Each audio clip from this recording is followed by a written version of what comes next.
gets longer.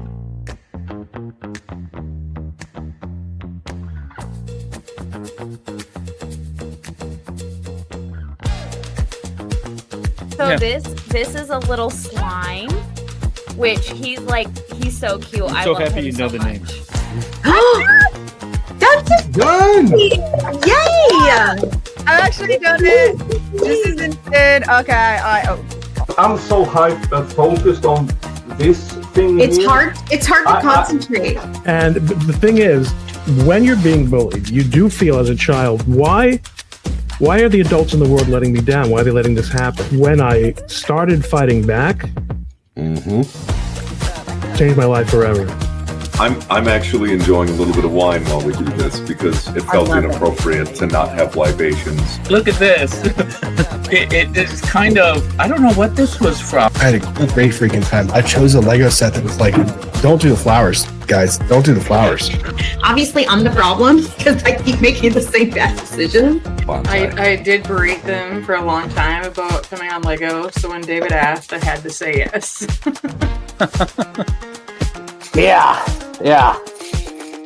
Okay. No big deal. Yeah, fuck, how do I pitch my channel? I cover a lot of the current drama and stuff that's going on, but predominantly I'm somebody who's kicked around the internet for quite a long time. I guess technically it's round 2, though, right? Oh, no, we got it. Okay, never mind. We're round one. I don't know what I'm doing. All right. Oh my goodness. Oh, the top of my table is black here, and I loaded all these black Legos onto it, so it's outstanding. What do tofu and a lady toy have in common? What? They're both meat substitutes. So I do bonsai. I collect bonsai trees, and these trees aren't it. they're wrong.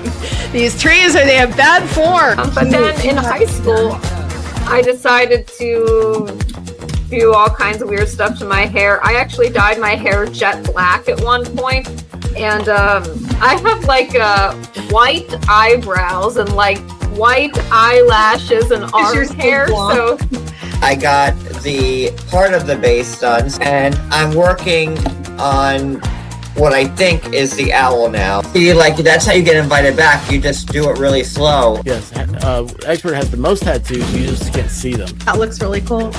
That's awesome. This is so random. But it's not the size of the tower, it's how well you use it. we're gonna be here till 2 in the morning. Outstanding.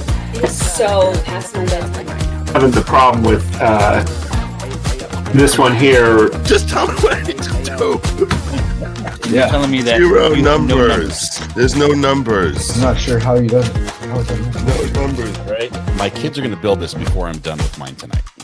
So most definitely. They're starting now. Well, hey, if Flash can have a half-hour intro, so can we, my God.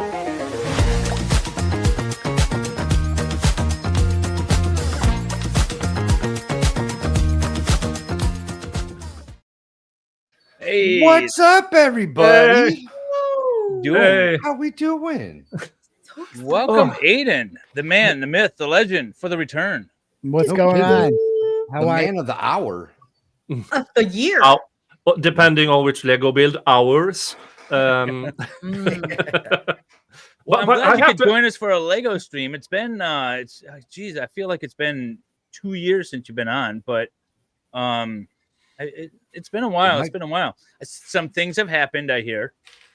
Yeah, a lot's happened. Yeah. So, and you've been making the tours. I'm glad you could stop by and build some Lego with us. So the name of the game is Wendy controls the chat, but she'll pull up the chats and ask some questions while we also ask questions while you build your Lego. And then maybe a few libations and, the truth comes out sort of thing. That's the idea. But welcome.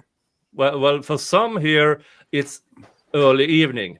It's not early evening here. It's 2 a.m. and I have work in the morning. Nice. But Dave, I have to ask you, have Yates finished his Lego build yet? It's been a year. I don't know. I think he threw it in a box. I think he's done with it. Throwing it away. Yeah. Well, some people don't finish. So, Aiden, if you don't finish, don't be terribly concerned. You just have to come back and finish it. That's all. All right, deal. Well, and speaking of Lego, what are you building? Can you show us? Do you have the box to Aiden? Will you show I'm us? definitely not going to build it this whole episode. I mean, this is like a gigantic box you sent me in the mail. Uh-oh. It's like a whole police city thing. It's like a how many pieces police is it? station. That's not that many pieces. 668 pieces. That's small. No, that's not that bad. Oh, you're That's good. small. I've got a 500 piece set here. You can do it. Yeah, it ain't that bad. In I one thought the police episode, department was appropriate for you. Yeah, You can get a little like Canton PD sticker to put on afterwards. yeah, some good trolling you did there. Right. So, chat, what do you think of Aiden's Lego build? You think it's awesome? When's the last time you built Lego, Aiden? I don't know, when my kid wanted to build one, I'm like, it has directions and stuff. It's like Oh yeah, there's a I'm sure a thick book that looks pretty thick. Yeah, that's what she said, but yes, she did. You can't say that kind of stuff around me. Okay, all right, yeah. Oh, there's a whole. I love it. Louise. Right. On my person. And yes, CH, there is a Sally port, but somehow the video of it is gone. I see what you did there. Yeah. You gotta start with page 1 there. It's fairly straightforward. I'm sure it'll be self-explanatory as you go. After watching the last few, let's say, days or so of streams, so tell me, Aiden, how do you feel now? How do I that one right out of the way? How do I feel? Good one. All is Good one. in for the kill. Yeah. Never heard that one before. It's bizarre to me that's the the common question or whatever, because it's not over. Like, yeah, the Karen Reed thing's over, but you're still in the middle of all of your shit, for lack of a better term. Mm-hmm. It's that question doesn't make sense at all. By the way, since everyone skipped over me, I am building Da Vinci's flying machine, so I'm really excited about this one. Looks fun. We got this one for a guest we had a few months back, and I really liked it and kind of wanted to get one for myself, so now I got this. Is that like punk? What's that called? Punk something? Steampunk? No, Steampunk. It's Da Vinci. Leonardo da Vinci. He built the flying machine before airplanes were even a thing. You know, I don't know things. That's why I come here on for Lego to learn from you guys. That's right. And I, of course, am still working on the Diagon Alley set. From Harry It's like Potter. the 6th stream that you're working on that. Are you ever going to finish it? I should finish it. I think here he's going to shortly. finish it Got a couple today. bags And left. what's Mr. Starro have? I have Batman. That's my Christmas gift to you. Yes, Dave sent this to me for Christmas. So this is what. So it's a slightly smaller box than what Aiden got. That's also what she said. Okay. Go ahead. Oh, I stepped right into that one. Everyone's smaller than Aiden. Just get that out. Nice. Aiden understood this stream immediately. So I didn't know you were like on a worldwide interview tour. What spurred that? Nothing. Just got invited on stuff. Like, I did like on the 18th.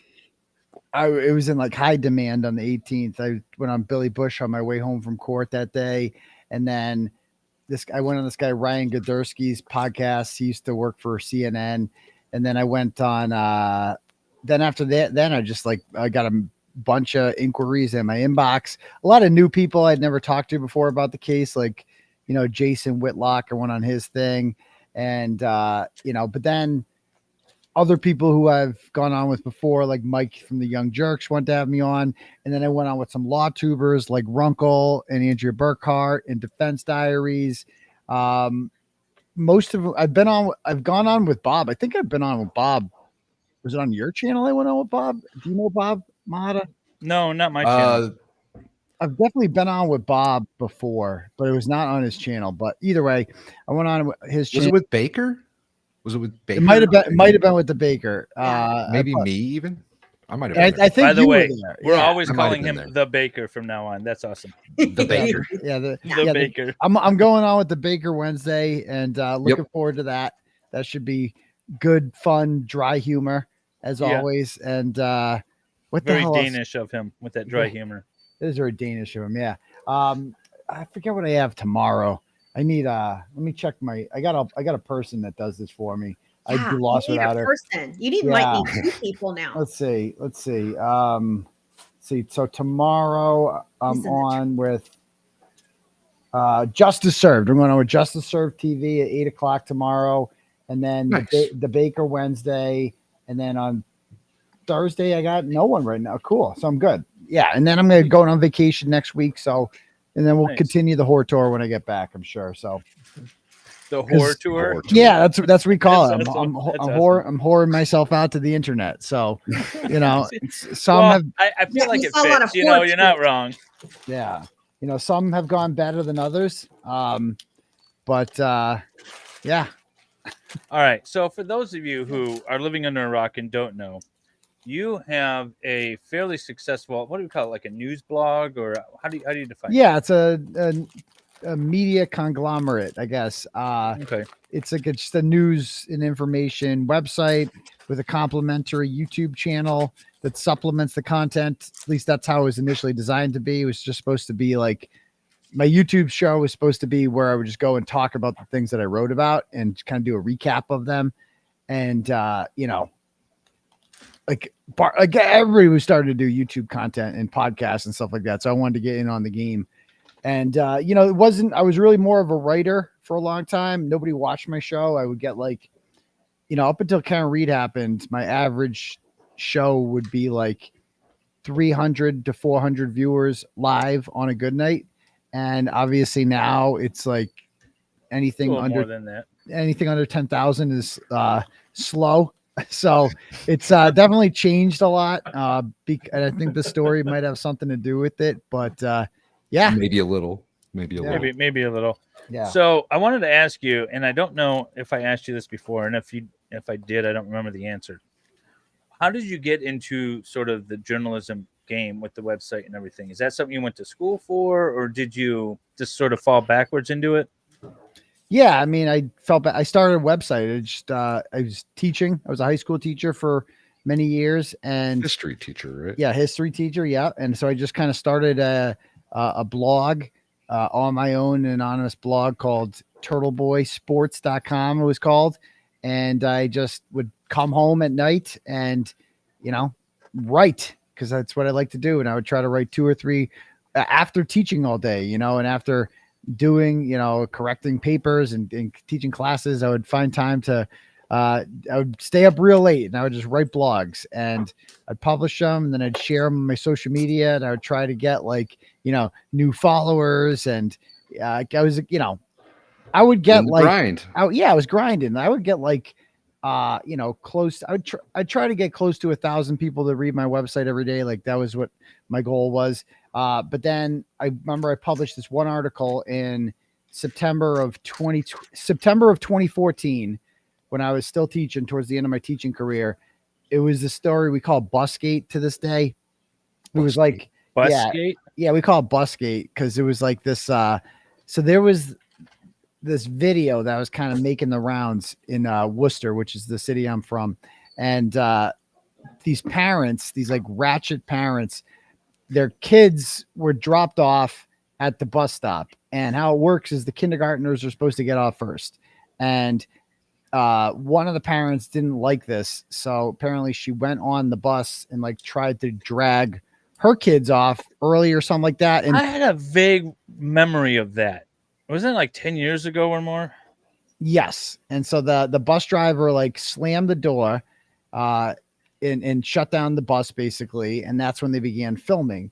And that was the video that I saw that a lot of people had seen. This video of what appeared to be all these parents going kind of demanding that let my kids off the bus and, swearing at her and stuff like that. And then finally at the end of the video, they raided the bus, and it was Blair Witch style. They were holding the camera and they raid the bus and get off, kids. It was crazy. And so a lot of people saw the video and before I wrote about it, and people were kind of crapping on the bus driver, oh, you guys did the right thing. Oh, if that was my kids, I would have done this and that. Nobody treats my kids like that, blah, blah, blah. And I was fuck this. I took the complete opposite position. I'm you guys are just pieces of shit. Like, who behaves like that in front of their kids? You guys escalated this situation with like, in front of a bunch of kids, and you endangered the bus driver. You acted like savages, and all because you just couldn't follow the rules. And so then I found out the identities, a lot of the people doing it. And like, I made fun of them and I called them names and I did what I always do. And people loved it. People loved like my witty blend of satire and shaming shitty people. People like it when shitty people are shamed. Witty blend of satire and shaming shitty people. People. Yeah, that's kind of how I built my brand, was just like shaming shitty people behaving poorly in public and like saying what lots of other people were thinking. Like, that's what I've always done. I always just, that should be on a t-shirt, man. Yeah, that should be on merch. Yeah, exactly. That's like the best sentence to encapsulate your entire like existence on the internet. Yeah, that's awesome. Yeah. So yeah. By the way, a great story, but I don't hear a lot of building from you, sir. I can't figure out shit. I don't know what the hell. So the bags, they should be numbered. Yeah, they should be numbered. You open up bag one. Then there's a bag. There's a bag inside the bag. Well, yeah, that's all part of number one. Yeah, that's all part of the okay. Then how do I know what number one is? Like, so this is you got to turn to page one. We start there. This is number one. No, I don't know. It should identify specifically which bags. We're gonna do solo in the book. Open up the page there. It should tell you what page. No, that's the first page should have a number to the bag in it. Oh yeah, you open open. I don't know how many books you got. If you have multiple books, yeah, but you got to open the book. This book. Yeah. The instruction manual. There you go. There's a bunch of books. He's a writer, not a reader, folks. There are a bunch of books. That's why he's confused. So does that have numbers on it now? Eventually, you'll come to a page that says step one. Hold on. Where'd you go? Yeah. And by the way, chat.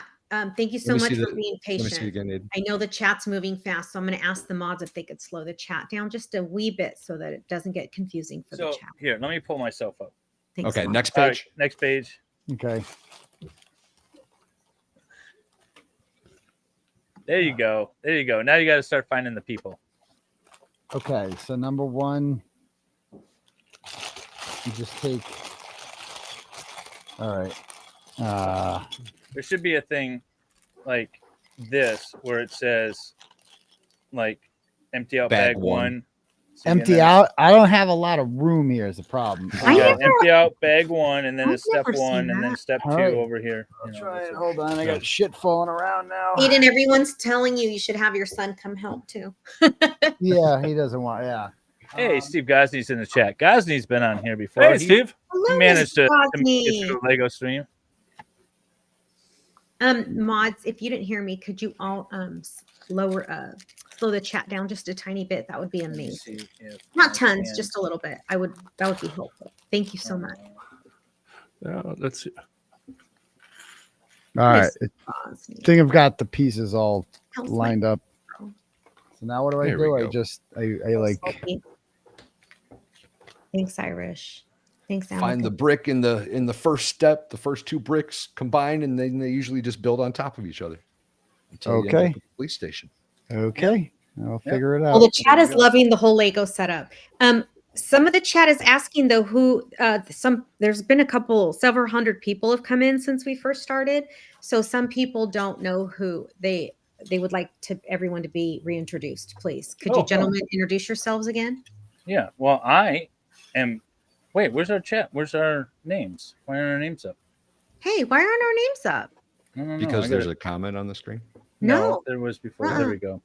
There we go. There. Oh, hi. Yeah. I don't know why I did that. Okay. There we are. Hi, I'm MLS. I'm an attorney out of Michigan, and I am 100% in Aiden's camp, by the way. I think it's BS. The reason why I even heard about the Karen retrial is when Aiden got charged originally, and I thought it was BS. So that's me. I am Valhalla Waite. I am a disabled veteran that's now a goat farmer in East Tennessee, and we hang out online and build Lego. Yeah. Hey, folks. I am Nick, Swedish. I do labor and employment law over here, and yeah, I slipped into all of this Karen Reed, Aiden Carney on a banana peel. Because I wanted to spite Broken Baker, first of all, because he's Danish and I'm Swedish. So I thought, hey, let's have some fun. No, not really.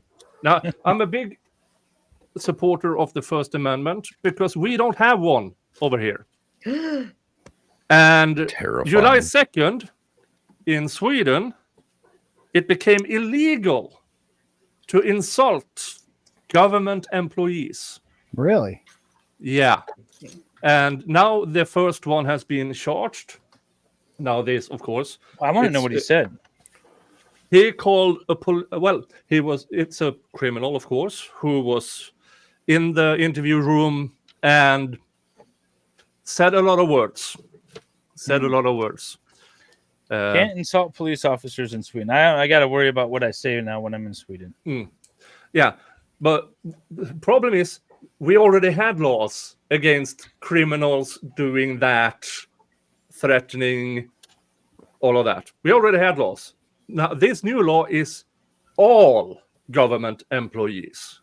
So if you have a political secretary in a small county that does stupid things, you can't insult her or him, because now that's a crime. So yeah, sounds like Sweden's turning into Massachusetts. Yeah, a little bit. So I was Yeah. gonna say, it sounds familiar. We don't really have a First Amendment here either. Yeah, Which no. is shocking to me, by the way. Yeah. Just Well, amazing. let's not kid ourselves, right? Everything about your charges are directly to silence you. Like there's no actual witness intimidation taking place. I saw the Jill Daniels video. I saw the video of all of them on the sidewalk talking shit right before that. Not a single one of them people are intimidated or scared by your presence. No. That's a crock of shit. Yeah, Yuri exactly. and Lally and Tully, it's all crumbling. It's all crumbling. And we're watching it happen, and it's all because of you. And I am forever grateful for the Well, entertainment. thank you. And Thank you. justice. I appreciate that. And Absolutely. You know, I hope it's crumbling. I really do. You know, I'll start believing that when some of my charges go away, then I'll actually see it happening. Otherwise, like, you know, in the court of public opinion, I'm overwhelmingly not guilty and quite popular. But then when you get into a courtroom, you're no longer in the court of public opinion. You're in like a real court. And there's like, you know, a prosecutor there who thinks you should go to jail.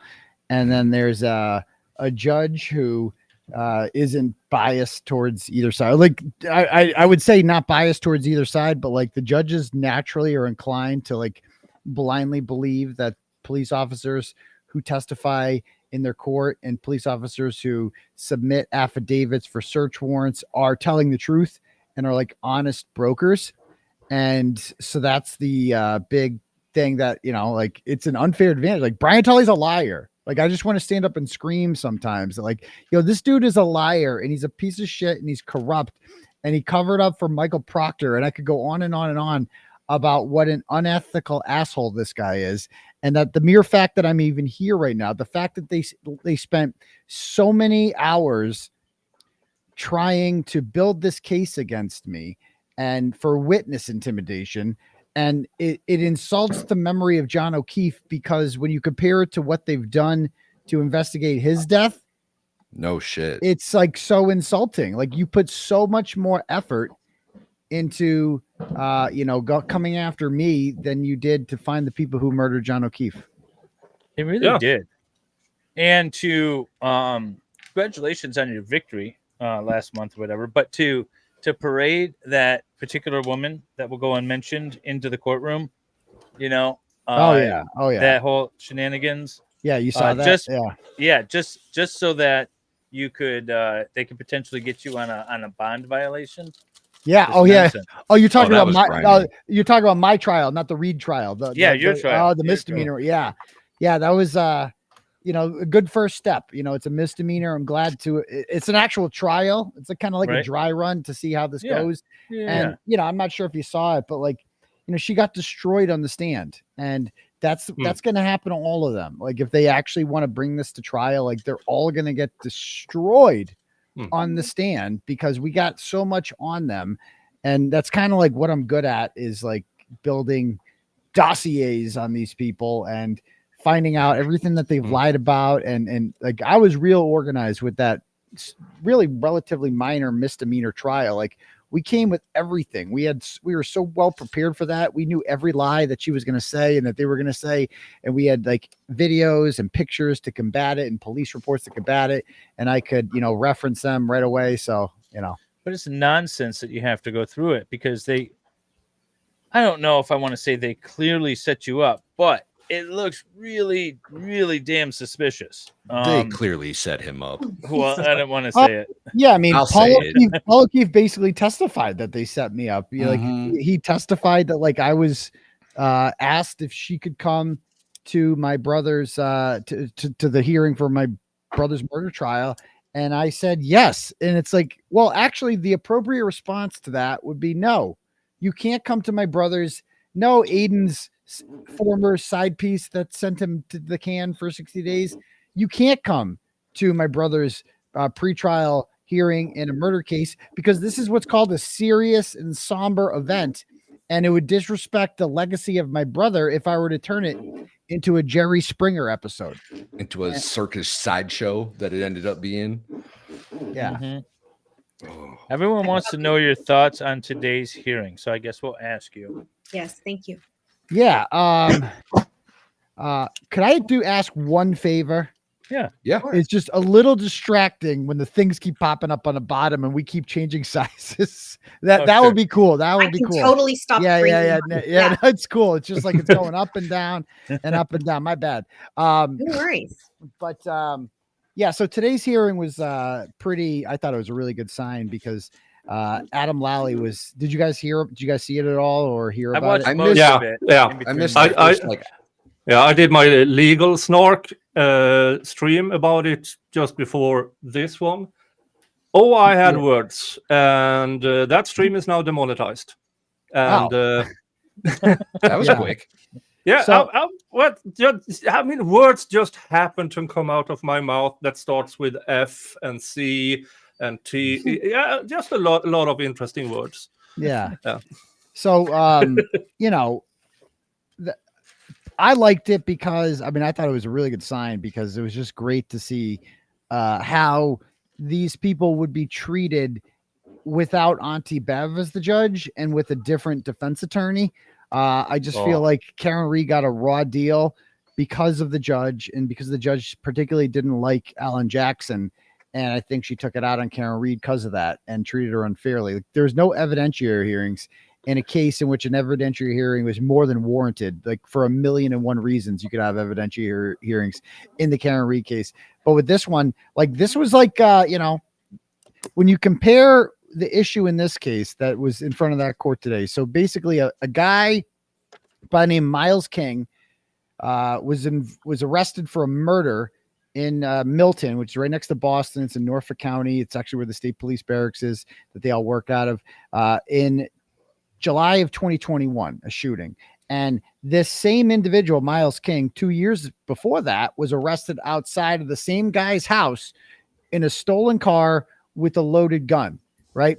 And so he's already had charges for that. And then he gets arrested for murdering this guy. The guy's like dying words, like he identifies his shooter, like that. He's a rapper. His name's Mizzy Cash. He's like, Mizzy Cash did it. And so then he dies. And so Michael Proctor is the lead investigator on this case.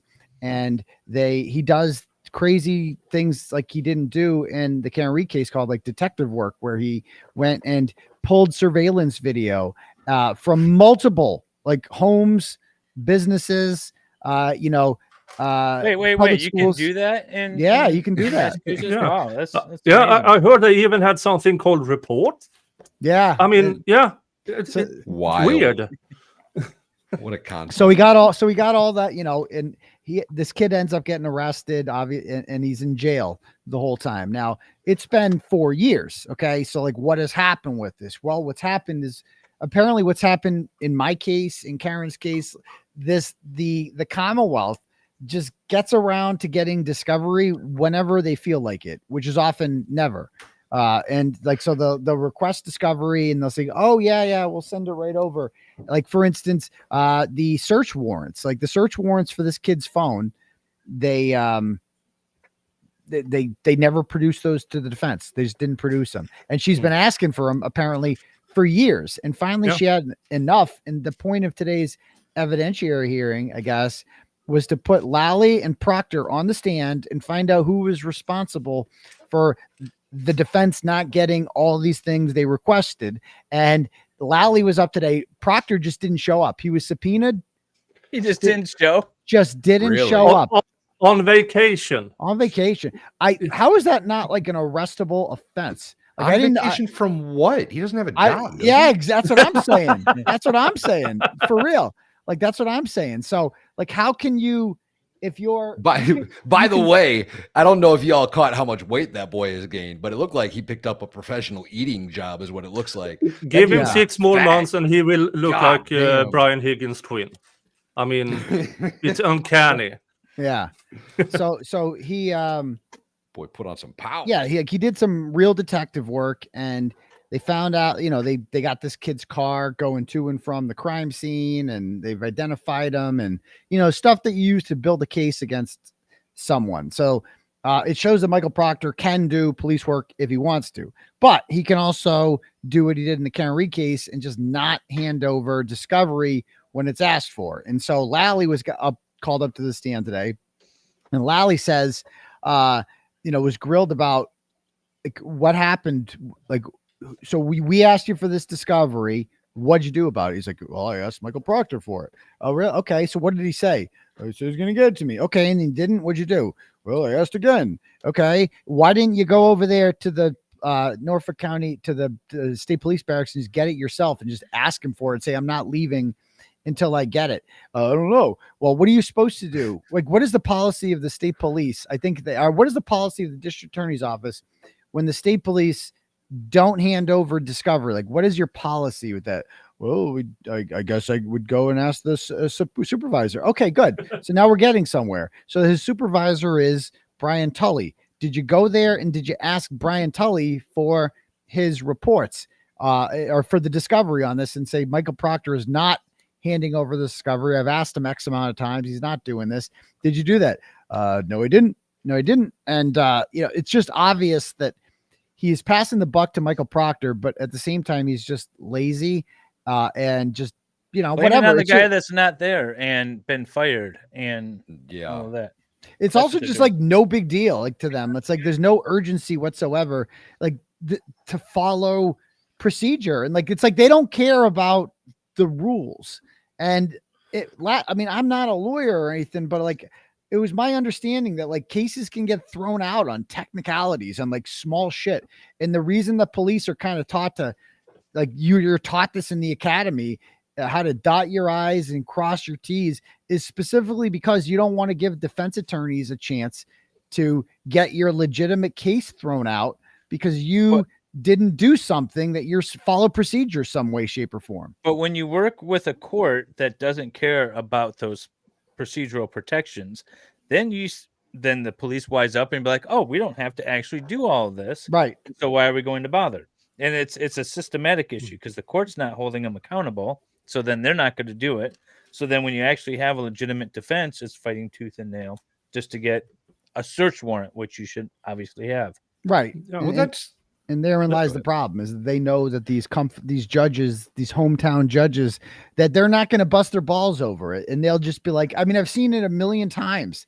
Like even in my case, it's very laid back. It's like, if you don't have the discovery, okay, can we give them another week?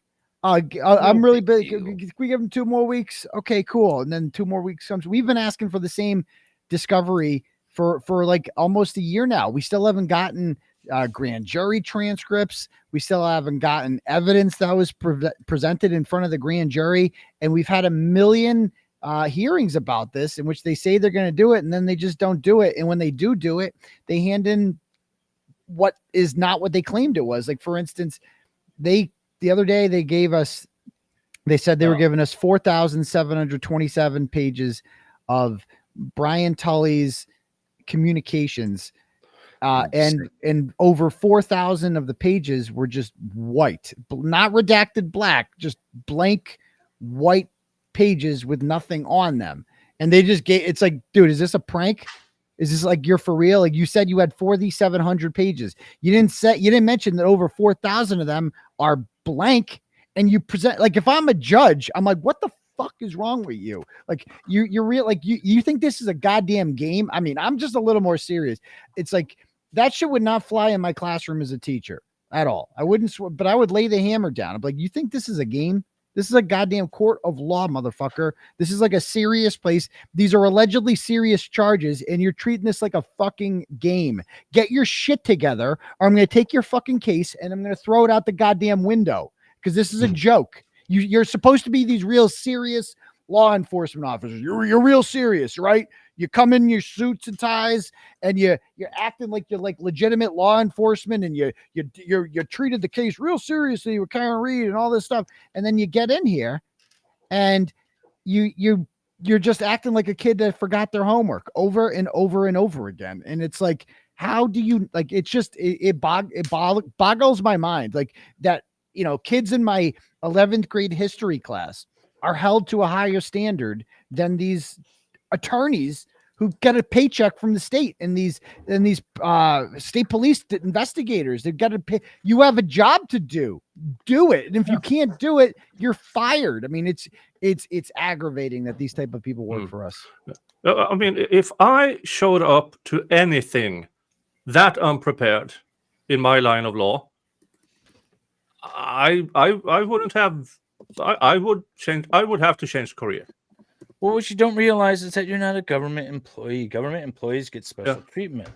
Yeah. There are special people, but the problem is it's not that kind of special. It might be. Yeah. Now, but if I can go back to the First Amendment, have you heard about the Marion County Records raid in Kansas a couple of years back? Yes, I do remember that a couple of years back, actually. Yes, I do. Yeah, and extremely tragic, because the newspaper's owner, it was more or less one man, a couple of employees, and his 98-year-old mother. And they went into his house, his and his mother's house, and raided. And she was furious. She told those cops where they could put those papers. But 2 days later, she was gone because of the stress. She was dead? Yeah, she died. That was a twist I didn't see coming. Yeah. Okay. But here's this is the attack on the First Amendment, which goes on all over the United States and all over the world. The difference here is the chief of police who commanded that raid was then fired. Oh. And is now facing charges, both good. civil and criminal. All right. Good. Yeah. So, I mean, a few years later, or very much too late, because any cop, any police officers, especially chief of police, should be aware of the First Amendment. Yeah. You would think. You would think. It's kind of a big thing. Yeah, but... and all of that over a teeny tiny town paper with barely subscribers. Yeah, but what's Turtleboy probably has less viewers. Well, maybe not anymore. But at one point, he first started covering Karen Reed, and they first started charging him. He had less viewers than that newspaper probably had. Yeah. The second I started covering Karen Reed, I blew up. That's the thing about this, is I've been doing this style of journalism for years. I've been, exposing people just like the McAlberts and the Norfolk DA's office for years, but it didn't become illegal until I did it to them, because my audience had grown so much larger, as a result of that. So it's interesting, because a lot of the charges against me are just against me, even though multiple people participated in them, like the rolling rally. There was hundreds of people there that day, and I'm the only one charged. And it's like, why? It's like, and they've made it clear several times that, like, even in filings, they're doing this because of the size of my audience that makes the speech illegal because I can reach a large group of people, and one of those people might do something crazy because I'm a cult leader. That's what they say. I'm like, it's like running a cult, right? His speech rights should be limited. Like if I was just some guy with 10 followers, their position is nothing I'm saying would be illegal if that was the case. It's because I have influence and because I have a large platform that makes my speech illegal. Real quick, people in the chat are asking how your progress is going. I'm actually moving along quite Also, well. David, How about you, before, Aiden? before Aiden answers that, can you Build a little car. Oh, cool. Can you, I'm trying to fix it so that I'm trying to switch with Nick and I can't figure out. Thank you. Let's drag him So over. I have Batman and whatever this is. Nice. And Valhalla's still just working away. Yeah. We got Still sections building of his like the last base of this. buildings everywhere, y'all. We got Nice. buildings everywhere. Oh, Steve's going to bed soon. Good night, Steve. If I don't see Good you night, back. Steve. Gosney, and tell Mrs. Night, Gosney guys. hello for us. Steve Gosney, by the way, Aiden, if you don't know, is a well, he used to be a public defender out of Florida doing the Lord's work, and Indeed. and Yeah, now he's death- gone to the devil side doing civil Death stuff. penalty. Yeah, he is still a death penalty certified appellate attorney, but is now doing civil law instead. Also, super famous author. And he writes books, and he has articles about everything he has ever said. Yeah. All the things. He And writes he a new writes book like every week. So he's like against the death penalty or something. That's like Yeah. his. Okay, gotcha. Yeah, he's against the death penalty, but he's also just a really good criminal defense attorney. Yeah. Do they have the death penalty in Michigan? No.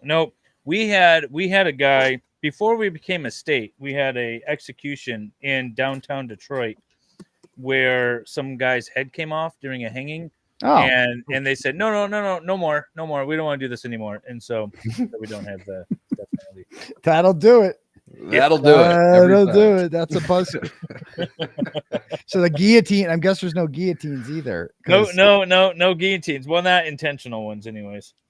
So you know, so if you can decide- a guillotine is more humane than a Yeah, if it's hanging sharp, anyway. let I it feel rip. like it Well, would it's be. just quick and over with, you know. Right? Then- Well, let me ask you, sir, if you had to choose your own execution, what would it be? yeah.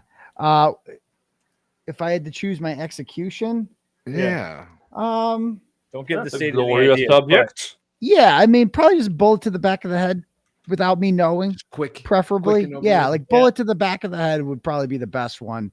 But You know you can't know about it though. If you know they're about to do it, you know, in your sleep, preferably, just right in your sleep, just boom, shotgun It right there. wants that surprise. I mean, if you have to die, I mean, that seems like the best way to go out is just like, because that way you don't know it's coming and it's just over. You don't even know it's happening. Like it's just done. Whereas I can see everything that. else, even like lethal injection, like people think that's like humane, but it's like, bro, you gotta Doesn't like seem like willingly watch the chemicals go into your body. They're gonna kill you. Like that's fucking. It might not be as painful, but like psychologically, it's like even worse. You know. You ever watch? There's a few out there that have been like videoed and are out there. It's sort of traumatizing. What was lethal a- injection? Yeah, the lethal injection. You know, like the ones that go bad, and then there's a lawsuit, I and feel so like the it would videos end burn. up being public. You could see them, and yeah, and there's sort of unnerving. It would not be a fun way to go. Yeah, you guys remember those? What are they? Faces of Death movies back in the day. Heather Yeah. wants to know why we're talking about death. It just came up, girl. It just came It's just come on. So, if you guys don't know the concept of the Lego stream, this is an interview channel where we build Legos at the same time, and sometimes random topics come up, They do. and so we just sort of roll with them. This is more of a laid back, conversational sort of style. Yes. And so, it is. if you were here earlier, I was asking Aiden about how he got started in doing all of this. So you used to teach history then, right, in high school? I used to teach history in high school. That's right. What is your favorite sort of like historical time period then? I always like teaching about two things in particular: the World War II and the Civil Rights Movement in the 1950s and 60s. Oh, okay. Those are kind of my two favorite things to teach. I was just I was most passionate. The most interesting stuff happened during those time periods. What side were you rooting for during the World War II discussions? David. The winning side. I always root for winners. There you go. Right side of history. That's what he's rooting for. So yeah, man, it was like yeah. So I liked those. I liked World War II just because there was just so much to it. Hold on 1 second. I gotta drop my son off. Hold on. Be right back. Give me 2 minutes. All right. Yep. Well, we'll pull you down real quick. We should take this time to reintroduce Lego. What are you all building, Nicholas? We haven't heard from you for a minute. Sorry. That's okay. I am building Batman, who apparently is. Does he turn into the Batmobile? No, this is like Batman Megatron or so. What is he gonna like morph and stuff? I have no clue. That's cool. Someone asked in chat. Wait, where did this go? This is great. 777 watching on MLS. What's average? Well, as of late, since my original channel got nuked, as of average is like 50. But back in the day, 777 would be good. Would be about average. But welcome. I'm glad you're all here over on MLS. Oh, sorry. That was my 5. fault. Yeah, Justin Smith says 5. Yeah, that's about right. I think I had 8 this morning when I was just doing a random family law hearing or stream this morning, just for the hell of it, for like an hour. I had like 5, but then I found out that the whole hearing was going on in involving the Proctor warrants and all that stuff. So that's where everybody was. So I just ended it and sent everyone over to Baker. Mm. Yeah, I just came out of a real I believe I posted something back in April that somebody really didn't like, because early June I was down to single-digit streams. I have no idea what I did wrong, but then that's crazy. I just kept going, and now I don't know. I average between 200 and 300, something like that, on my streams. Aiden, sorry, go ahead. I didn't know. I thought you were done, Nick. No, someone in chat was asking Aiden, wanted to ask Aiden about the Krusty hearing. I don't know what that is. What's the Krusty hearing? You mean there wasn't so Krusty Panties is? Oh, she is quite possibly one of the worst human beings I've ever had. Yeah, she is.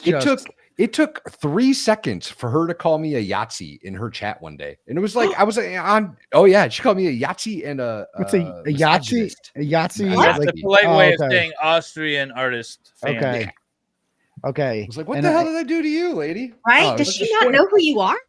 I was just pointing out inconsistencies with the. She's just a lunatic, and everything in her life is driven by an unhealthy obsession with me. She has taken up. Seems that way. She has taken up the position that Karen Reed is guilty simply because she saw the popularity that I had gotten off of saying that Karen Reed is innocent, and default just had no choice but to just jump neck deep into this, become best friends with the McAlberts, become their official spokesperson on social media, because no one else was standing up for them, and is just completely unhinged and dangerous. I have a restraining order against her, but that doesn't stop her from basically, if you go on her Twitter, it's just every day she wakes up and tweets about me. It's just, there's no other way. And she has been trying to get me arrested now for the last 5 years for anything. And she has called every DA's office in the state, every police department in the state, trying to make up some crimes I've committed. She's tried to get orders on me. They failed. She sent her 16-year-old daughter to message me and say grotesque sexual things about my young children, in the hopes that it would provoke a reaction. And because I responded to the girl and I said, like, you don't need to do this. I just I'm not getting into this with you. She then used that as a basis to try to get an order on me against her daughter. We had a hearing for it in March of 2023. And my lawyer made the juvenile, the 16-year-old, her daughter, read out all these horrific messages that she wrote about my kids out loud in court, like, yo, your daughter's gonna be sucking dick on the stairwell. You know, she's gonna steal your Addy stash and bite her lip and bleed out and die in front of you. And your son looks like he got molested. Like some of the most horrible, horrific shit. How do you attract these people? She used to work for me. She used to. I was gonna. And how did that happen? How did that all go? How did she Like, start working for me? Right. Because you were saying that you were doing the sports thing first. No, I never really did sports, but like I was like, so I used to write, like, I used to shame a lot of ratchets and do some investigative reporting kind of on the side. And, so, and I had a pretty popular following in 2017. I really blew up, and like in Massachusetts, I wasn't like as well known as I am now, but like a lot of people knew who Turtleboy was by 2017 in Massachusetts, around here at least. And it was because of I would shame assholes. That's why people like me. I shamed the biggest degenerates in society and called them out. And like, I said what people were thinking, you know, but we're afraid to say it. Yeah. That's value in that. That was the appeal of Turtleboy. And so Kate was a fan of mine, I guess you'd say. And so she was in the, like, I had a Facebook page with over 100,000 followers that I subsequently lost. And I've lost like 50 pages since then. Long story, but like, so I had a lot of interaction on my Facebook page. That's what drove traffic. Facebook isn't a fan of the truth. Is that what you're saying? No, they're not at all. They don't like it. Well, Facebook is just the problem with Facebook is nobody works at Facebook. So like for a company of its size, nobody works there. A lot of it's automated. So trolls figured out after a while that if you just mass report any page that you want, you can get it taken down. If you just report it for whatever you want, child porn, whatever, there's nobody sitting at Facebook that has like, let me investigate this. No, it's all automated. So if you do that enough, you can get any account taken down that you want. So anyway, she was a commenter on the Facebook page, and she would occasionally write witty things that I thought, you know, she is a good writer. So like I saw that, and I'm like, I was always looking for new bloggers. And I'm like, and that's kind of how I found them online, like people that wrote things that made me laugh or something like that. And I'm like, oh, you should try writing for me. And so she did. She was somewhat popular with my audience. So she kind of grew a brand within my brand, if you will. And I let her stream on my YouTube channel. And after a while, she kind of thought she was too like big for me. Like it went to her head. I was seeing it coming. She all of a sudden got a big head. Yeah, like I should have do this. I should have had her sign a non-compete in hindsight. And the whole time she was planning her exit plan, like that she was gonna just get the fuck out of here, burn it to the ground, and when I leave, I'm gonna start my own thing and I'm gonna shit on him. That was her plan. So and she didn't just use you to gain access; she crapped on you on her way out. Oh yeah. So I caught her stealing money, basically. Yeah. So like I had a deal with them so she would stream on my YouTube channel, and I would say that you can collect, I will give you 75% of all super chats that come in. I'm the house. So it's my channel. I built this up I created this platform. So that's my audience that's watching you. So I will collect 25%, which is really low. Like I should have had much higher, but I'm like, I wanted to keep her happy. So I'm like 75%. It goes to you. I feel like it should have been the other way. It should have been, right. But whatever. I'm generous, you know? And so I just wanted to keep her around because it was hard to find good help if you get, you know, at the time. But anyway, so on her way, I found one day she's on her show and she does this ad read for this company called Garage Doors Plus in Quincy, who is an advertiser of mine. And I'm like, grimy. What? Okay. And I'm like, so I contacted Garage Doors Plus, my guy there, and I'm like, what's going on there? You advertise, like, what's going on? She's like, oh yeah, she didn't tell you? I messaged her and I asked her if I could, and she said okay. And I'm like, I don't care, like it's not his fault. So I go to her, I'm like, he's paying you and you didn't, like, we have a rev share agreement.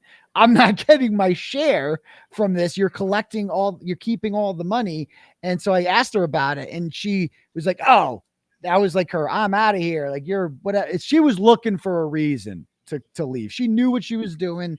And the second she left, she got her clout. She already had a new channel and she used it to immediately start spreading lies about me. Like, oh, so YouTube-y. Yeah, just like lies about like, oh, here's what Aiden's really doing that you guys don't know about. And just she's saying things that are just patently untrue. And I'm like, does she still have a YouTube channel?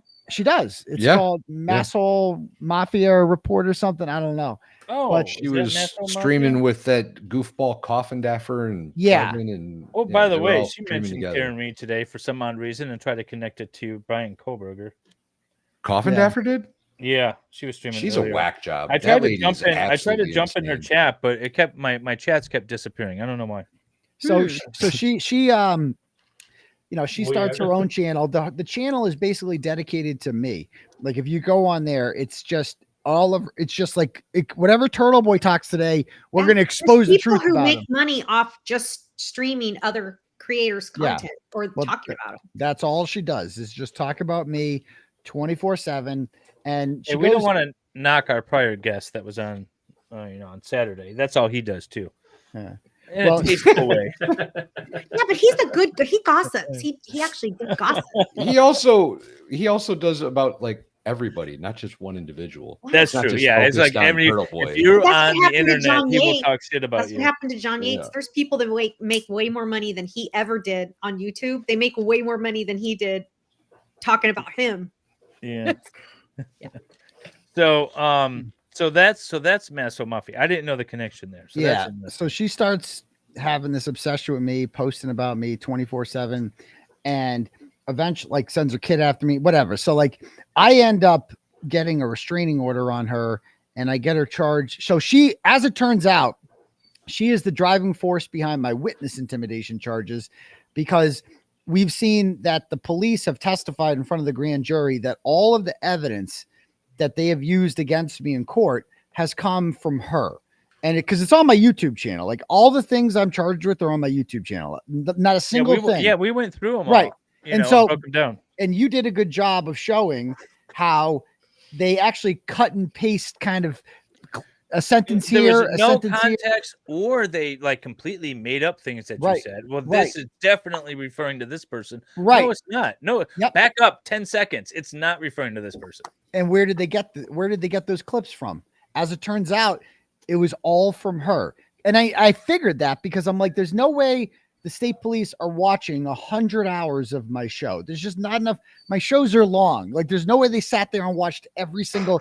There's only one person who's this obsessed with me that would have the time to put these compilation videos together in bad faith and send them to the police. And we've seen. Remember how many clips I had? I watched a lot of your shit, man. You did.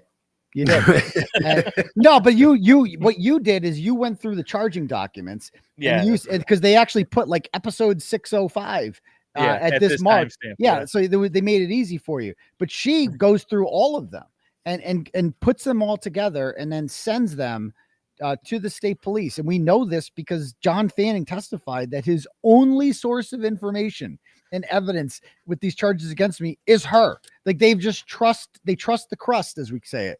And they blindly believe her. They took advantage of the situation that was her to go after you because of what you were saying about the Karen Reed investigation. Exactly. They're not clever. They're lazy as hell. Yes. And had something fall in their lap and just ran with it. That's exactly what happened.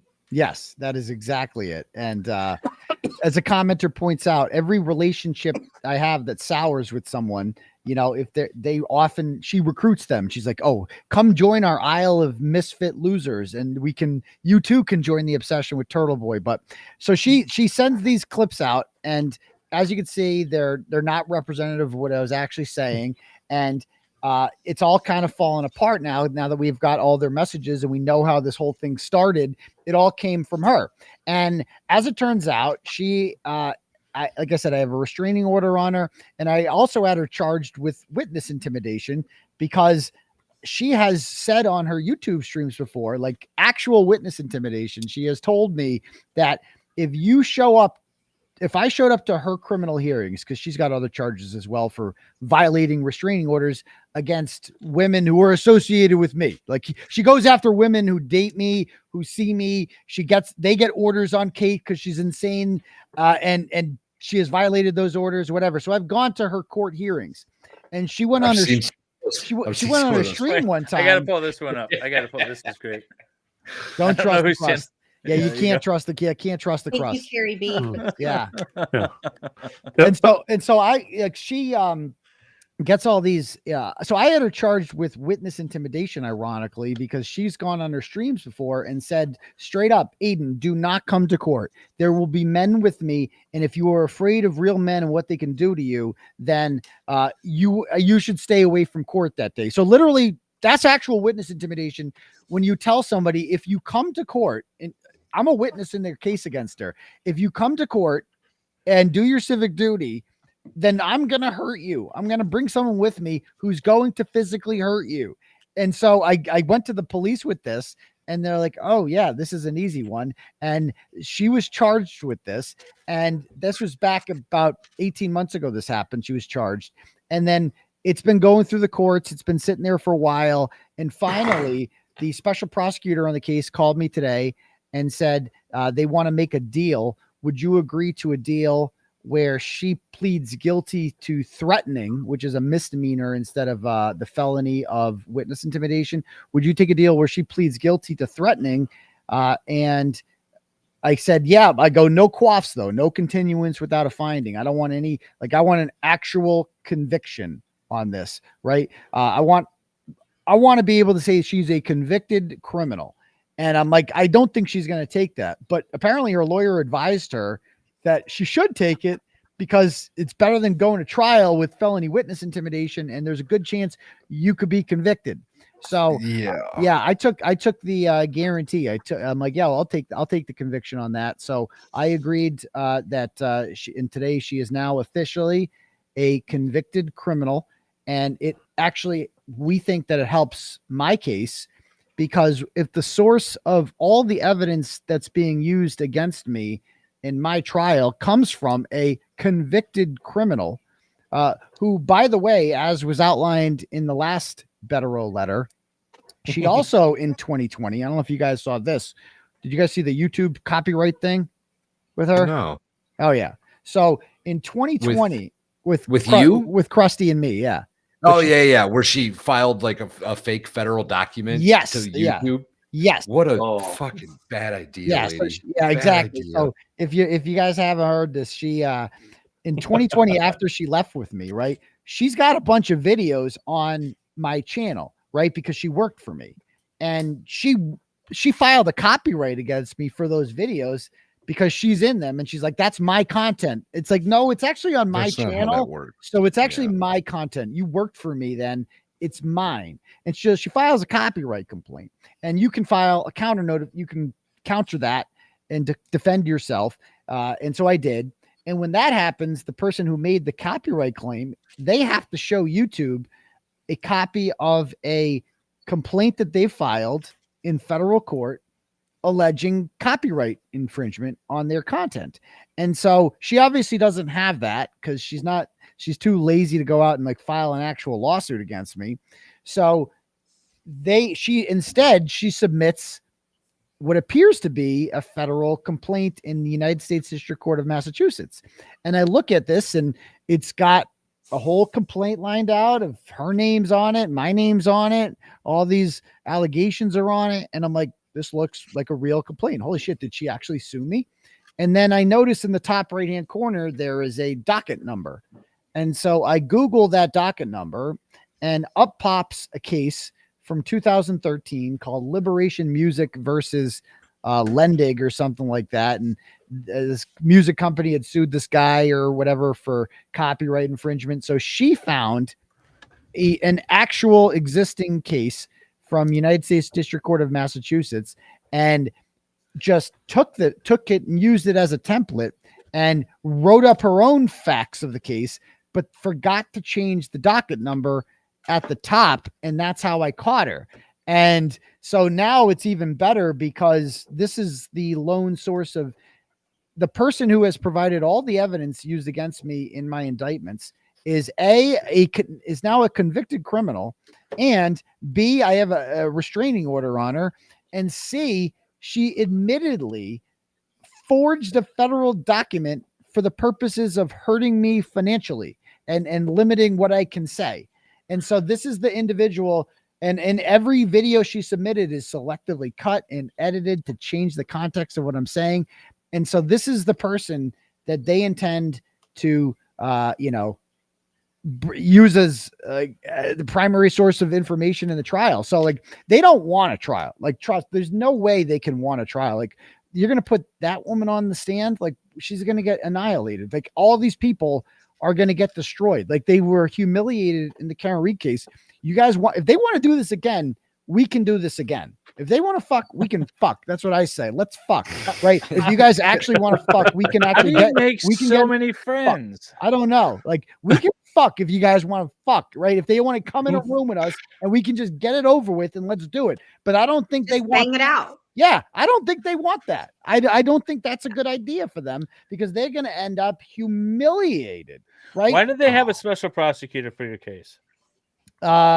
Because, I mean, in fairness, like, the Norfolk DA's office cannot prosecute me because I've been such a obvious critic of them, right? And that it would just seem political that they were coming after me. So instead, the Norfolk DA's office had the same state police that I've accused of corruption launch an investigation against me and come to my house and arrest me. Brian Tully was there to kind of read me my rights that day. And so they had no problem with that conflict. And then they appointed a special prosecutor who basically acts at the behest of the DA. So they could call him a special prosecutor all he wants. He's really no different than an ADA that works for the DA's office. Well, it's just a contracted prosecutor at that point, right? Like, what the hell? Yeah, but he should be independent from the Norfolk prosecutor's office, and he can dismiss the charges on his own if he so chooses, because the charges are BS. That's the idea behind it. Mm-hmm. So, David, some people in chat were asking what sort of attorney you are. Maybe this is a good place for you to. I am a criminal defense appellate attorney, and I do criminal defense trial work as well, but limited these days. And then I'm sort of working out of the family law practice, but I've been doing family law for a number of years as well. So my main job right now is criminal appellate work out of Michigan. So that's what I'm doing. That's what I'm handling these days. So if you're in Michigan, call David. Yeah, if you're in Michigan and you have a criminal matter, give me a call. How we doing on the bill, Aiden? That's what sorry, Cat really wants to know, that's okay. man. So that's the other Working question on it. chat's asking a lot about. How is Aiden's build going? We're working on it. Sorry. No, don't be sorry. Yeah. You know what? This is what I love about Lego. Well, I love everything about it. One of the best Now, parts is our special guest is our special guest. So you do you, boo. We're here for you. Now, Aiden, now, this might be a personal question, but we were almost into that subject with Krusty collecting your old broads. Yeah, that's fine. We can talk about that. Yeah. Well, I happened to watch that the bench trial, and then I saw, who's that? And I thought, oh, that's Meredith. Oh, Meredith. I messaged you. Yeah. Yeah. So now when you know what you can land, how many of your exes do you regret? Because to be honest, that's what we all really want to know. I mean, and I couldn't ask because I'm a girl. Yeah. And so what is the question? Is like, why did I go your body count? Now when you know what you can land, how much do you regret from your past? I mean, obviously I regret it because I went to jail. So that wasn't right. Good, but, it's like at the time it was a good time. I'm not like, it's like I wouldn't have done it if I wasn't having a good time. I wasn't forced into it or anything like that. Like I'm not gonna get up here and be like, I really she held me down. It was terrible. What I want to know is, are you running background checks on your current lady to make sure that's she's what not we're a glowy? hoping. Yes. Yes. So yeah, I mean, obviously you can't, I'm recently divorced too. I mean, I got divorced like I mean, as soon as I got out of jail, I started the process of So getting that's divorced. recent. Well, congratulations. Yeah. Welcome Well, to the thank you. club. Thank you. Oh, thank you. It feels good. Oh, It actually Well- felt really liberating being divorced. Actually, You I'm know like, what? A lot of people are like, I'm getting divorced, and I say congratulations, and they think it's odd. Like, no, I mean, it's Wow. probably a relieving thing, and It you're going to be is. better off going forward. Yeah, because And it takes a lot to get divorced. So you're like afraid to pull the trigger and just do it, and Mhm. you really should do it, but like you're like you just don't do it for a variety of reasons. And then when you just finally just do it and it's over with, you're like, oh yeah, this is actually like what It I really should have is. It's done like a a long flu time ago. shot. You're like, oh, that I'll- didn't hurt that bad. I tell my divorce clients when they first like retain me to do it, I say it's going to get worse, and then it's going to be total relief, and you're going to be so you're going to be so set up just to move forward. Yeah, it helps when you're making more money too. So like that's like a big reason people stay together odds often for the money. It's like because you're just because you There's got always more money. That's I what still got to pay for all that. Yeah. You know what I mean? Like I can't leave them on their own. Like my kids Right. need, you know what I mean? It's like they can't lose Right. their home. I don't want them to lose their home. Right. That was my big Right. thing. You're I'm trying like, to do it the right way. Yeah. so like I basically I try to basically pay half of the expenses for the house that I used to live in that I no longer have any equity in, and just also my own shit. So it's like all like that's a lot of money. All of a sudden, a lot more than so if I wasn't making the kind of money that I'm making now, then I don't know how the hell I do. I don't know how people afford divorce. I don't know how like normal people afford divorce. So I understand why people like kind of stick together in relationships. Often it's a financial thing. Like it really is. People say that. Did you represent yourself? No, we actually got a lawyer who specializes in collaborative divorce. Did you do collaborative? Yeah. Like and it was really cheap. It was I've had one of 35. those. It was $3,500 Yeah. as opposed to like the 25,000 you'd each spend on your own attorney minimum, and $3,500. And she just sits down with you two, and it's like, okay, how do you guys want to do this? What about the house? I go, oh, she could have the house. Okay, cool, awesome, that's easy. And what about what about how many vacation days? And like you just sit there and you just work it out, and it's like. As long as, because once you both agree that like neither of us wants to be in this anymore, and we both be better off not together, then it's just easier. You're like, yeah, we agree. So like, we both agree this is better. Yeah, we both agree. The So, sooner you can resolve it, right, amicably, cheaper. The better off the kids will be. Your lives will be together. Financially, you'll be more stable. If you want to fight, that's fine, but you're destroying yourself as well as the other side. So just know that. Yeah, I don't want to fight. That's the thing. I don't have I have enough fights. Like, you know what I mean? Right.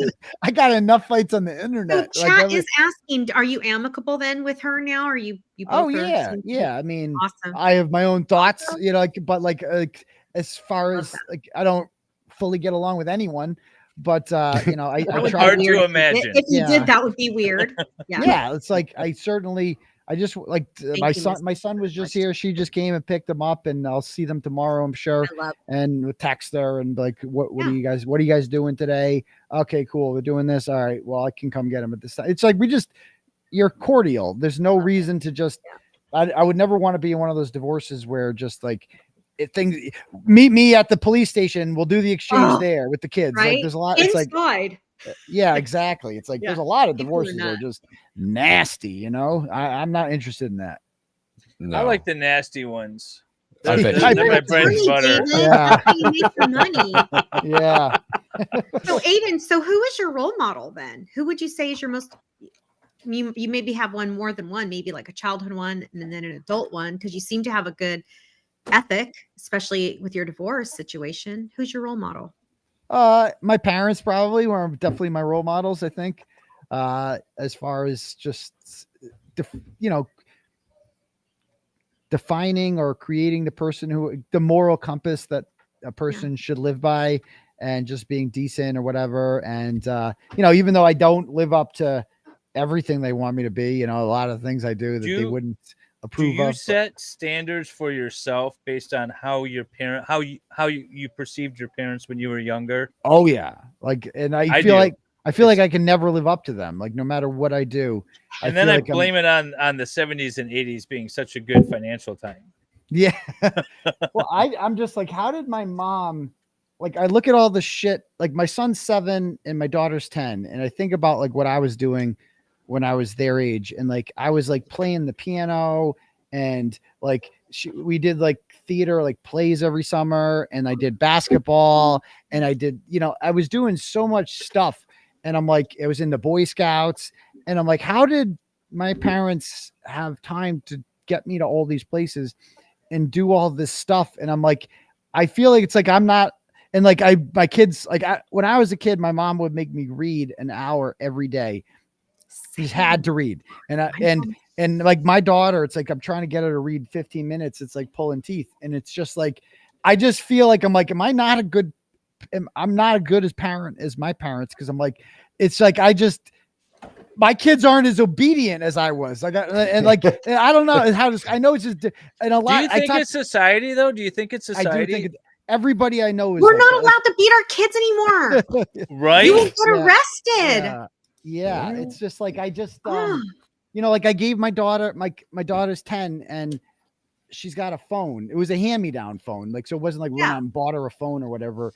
And I'm like, yeah, my mom would never, ever, like phones weren't around back then, but like, even if they were, she'd be like, no, you can get one when you're 18, you know, but I'm weak. I give in. I'm just like, whatever. Well, I don't want to fight it. My mom kept a list of the crap my sister and I did all day until my dad got home.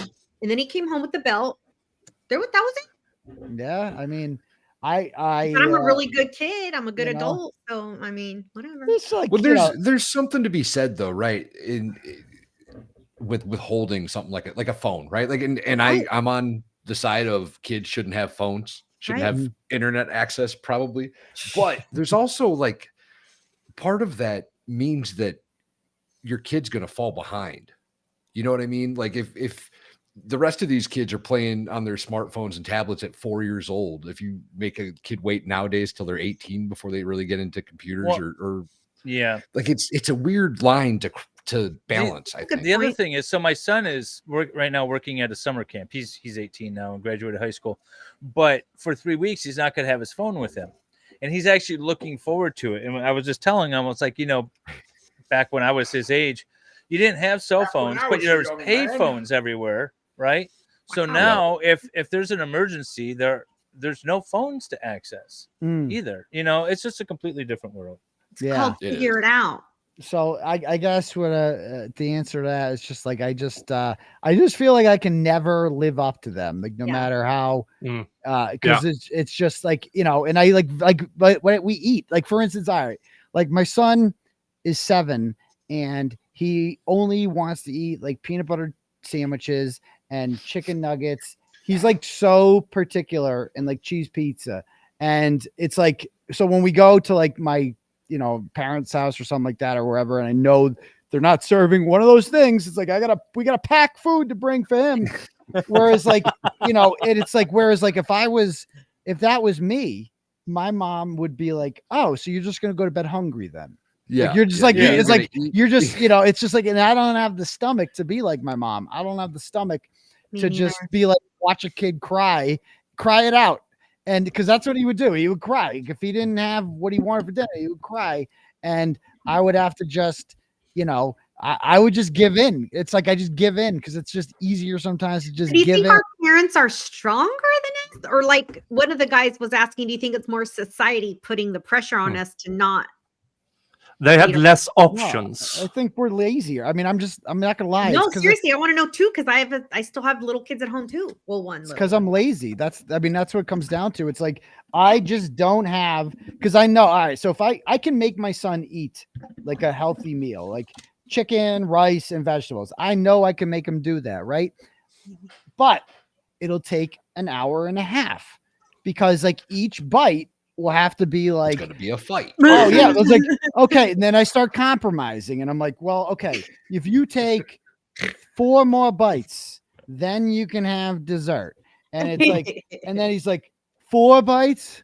Okay. I'm like, yeah, just take one now. And he's like, and I'm like, okay, I'll feed it to you. And then I like start opening. He doesn't open his mouth, and it's just like, it's just so much work. Or I could just give him chicken nuggets, and it's Or like, you so could just give him chicken nuggets. yeah, and then it's over with, and it's like, but then I'm Dino kind of giving into him, which I do a lot, and I feel like that's like just being lazy.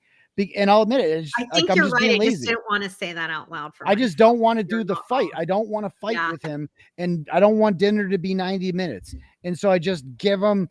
It's just easier to give in to the terrorist, and it's like I hate negotiating with the terrorists. yeah, We don't negotiate. We just give in. By God, that's how we do. But I'm not the. Then I asked my brother about it too. I'm like, so what do you guys do for food? You guys give them vegetables? Something like, oh no, just whatever they want. It's like, you know, it's like, and so I was like, I feel like a lot of parents these days are in the same position where it's just like we're just different. Like back in the olden days, we didn't do that. It was like you eat what mom made you or you starve. We also didn't now have it's like, DoorDash. So what's your birth order, Aiden? What of your siblings? What yeah, birth I'm the order? oldest. I'm the oldest of 7. Me too. Same. Oh, 7? Not 7. Of 7. Who Yeah. do you think 7? that has to have shaped who you are today? Oh, Like yeah. being a leader, being For a sure. role model. Yeah. Talk about that. Yeah, for sure. It's you know, it's you're in charge of the house. Like, I mean, my youngest sister is I was 13 and a half years old when she was born. So yeah, I mean, I was kind of mischievous and broke a lot of rules. So in some ways, my younger brothers and sisters kind of policed me. I would have never guessed. Yeah. But, you know, and I would say that I set the example, but I didn't, because I was the only one that, like, you know, I got in trouble. Like, my brothers and sisters are all like rule followers, who would never do what I do for work or anything like that.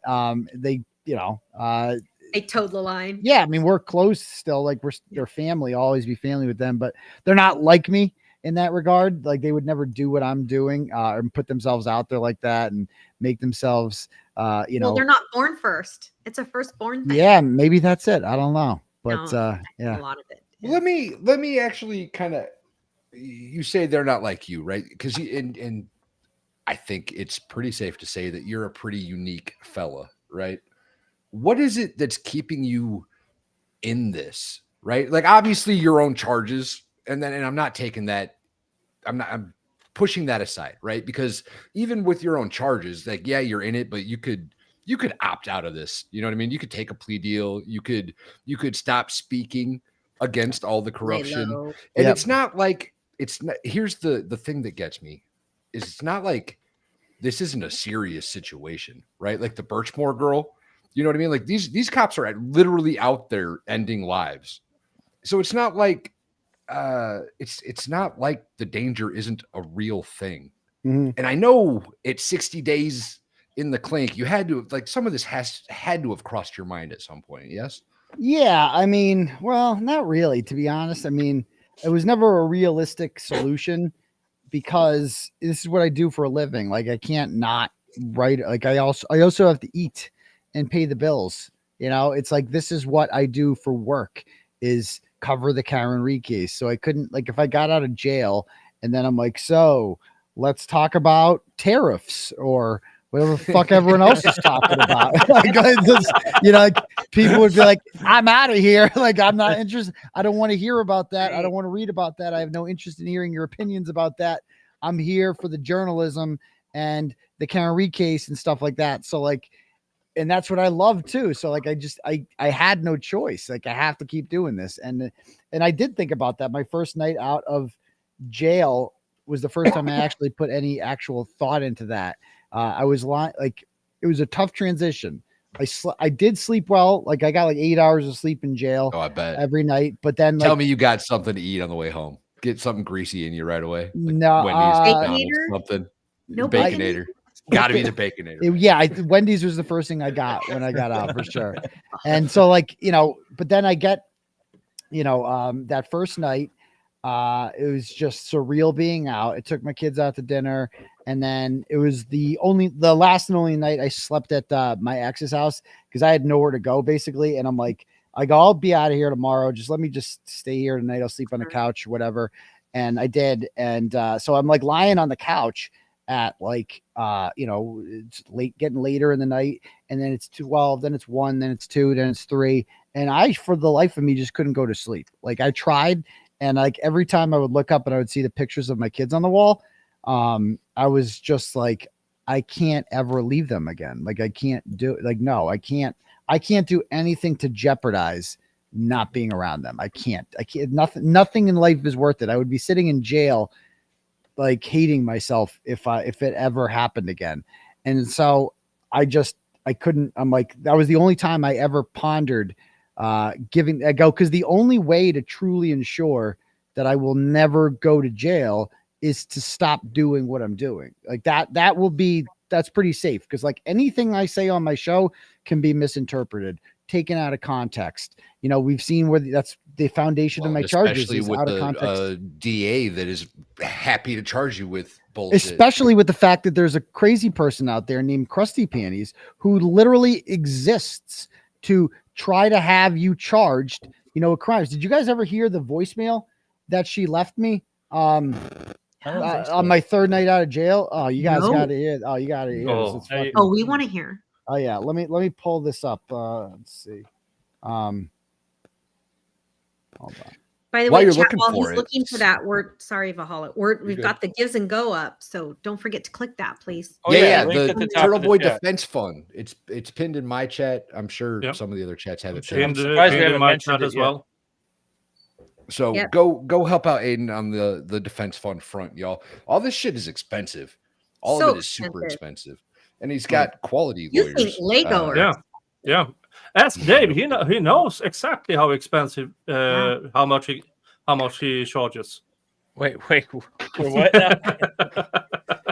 I thought so. I'm above chickens. Hourly rate. The chickens are going crazy, and I feel like there was an animal that got into them, so I was listening. I didn't hear it at all what you guys said. Now we were saying everybody go to Aiden's gives and go for his defense fund, because it's expensive. I mean, yeah, we are not cheap.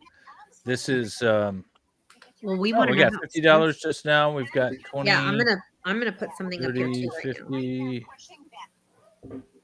Yeah, I think I got it. You got like $130 during this stream, I think. Appreciate you, Chad.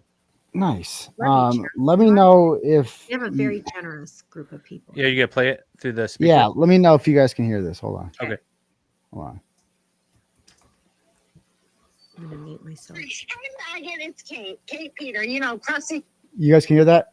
Oh yeah. Okay. All right. So she goes, "Hey faggot, it's Kate Peter." Listen to this. I just want to let you know, every time you get a block number, it's not Lindsay or LG or anyone else. It's me. And I just want to let you know that when you go back to jail, I had absolutely everything to fucking do with it, because you're a dumb motherfucker, right? And every time that you victimize a female, I am going to be right there pushing back. I just want you to know that.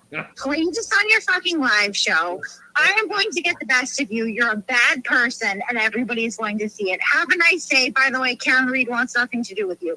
Go fuck yourself. Oh, living rent free. I meant it. Yeah, and then she leaves another message where she says she's going to come to my parents' house, and like this insane, mentally deranged individual is out there, and she leaves this voicemail for me 3 days after I got out of jail, in which she says, when you go back to jail, I want you to know that I had absolutely everything to do with it. And exactly like this, I mean, you could just hear the hatred in her voice. It's just a psychopath. I hear love. Yeah, I heard vodka. That's what I heard. She was definitely an alcoholic. I heard, hey, pick me. That's what I heard. Yeah. And just to know, and that was February 26th. That was the night, the same day that I had gone to Karen Reed's hearing, and the O'Keefes and McAlberts brought Lindsay Gattani with her to have me thrown out of court.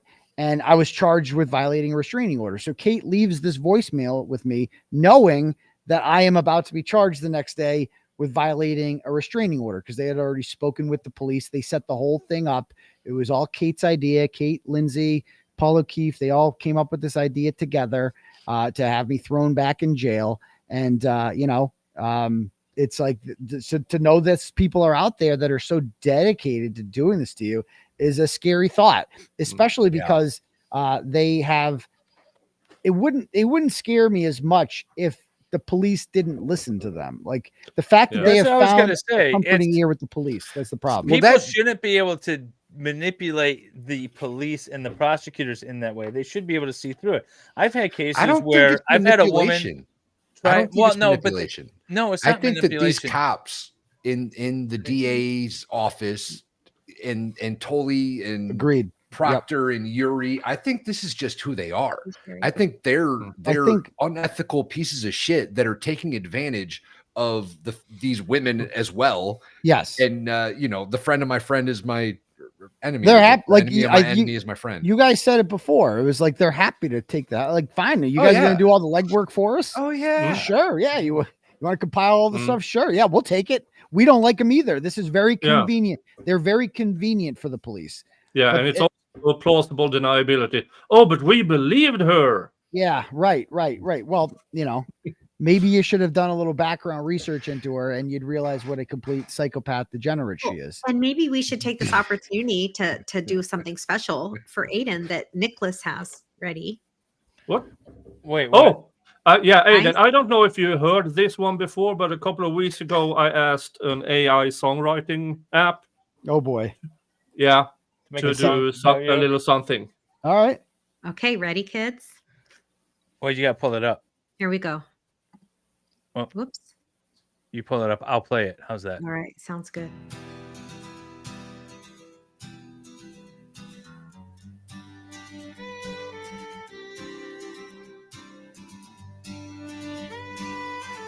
This is on your channel, right, Nick? Yep. Turtleboy walks the line, truth in his hands. Fingers pointing at shadows, he's breaking their plans.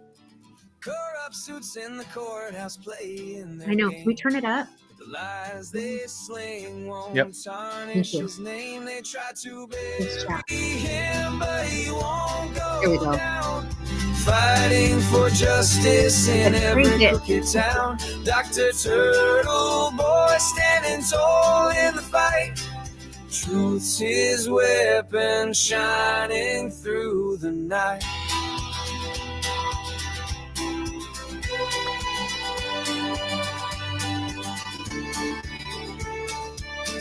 Bogus charges flying, but they can't stick. He's cutting through the darkness, sharp and quick. The gavel pounds, but his voice won't break. No matter how much they take and fake, they try to bury him, but he won't go down.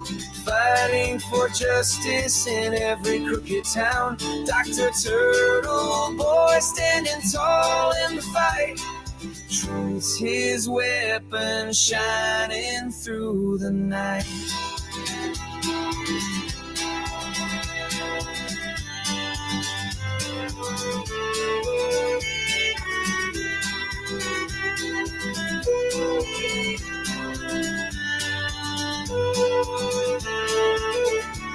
They push him to the edge, but he holds his ground. In the face of their lies, his courage resounds. For every false word, there's a light he ignites. A warrior for truth under courthouse lights. He's been bruised, but he won't lose the war. Kicking down the gates of corruption's door. Dr. Turtleboy still chasing the sun. The fight's far from over, but he's never done.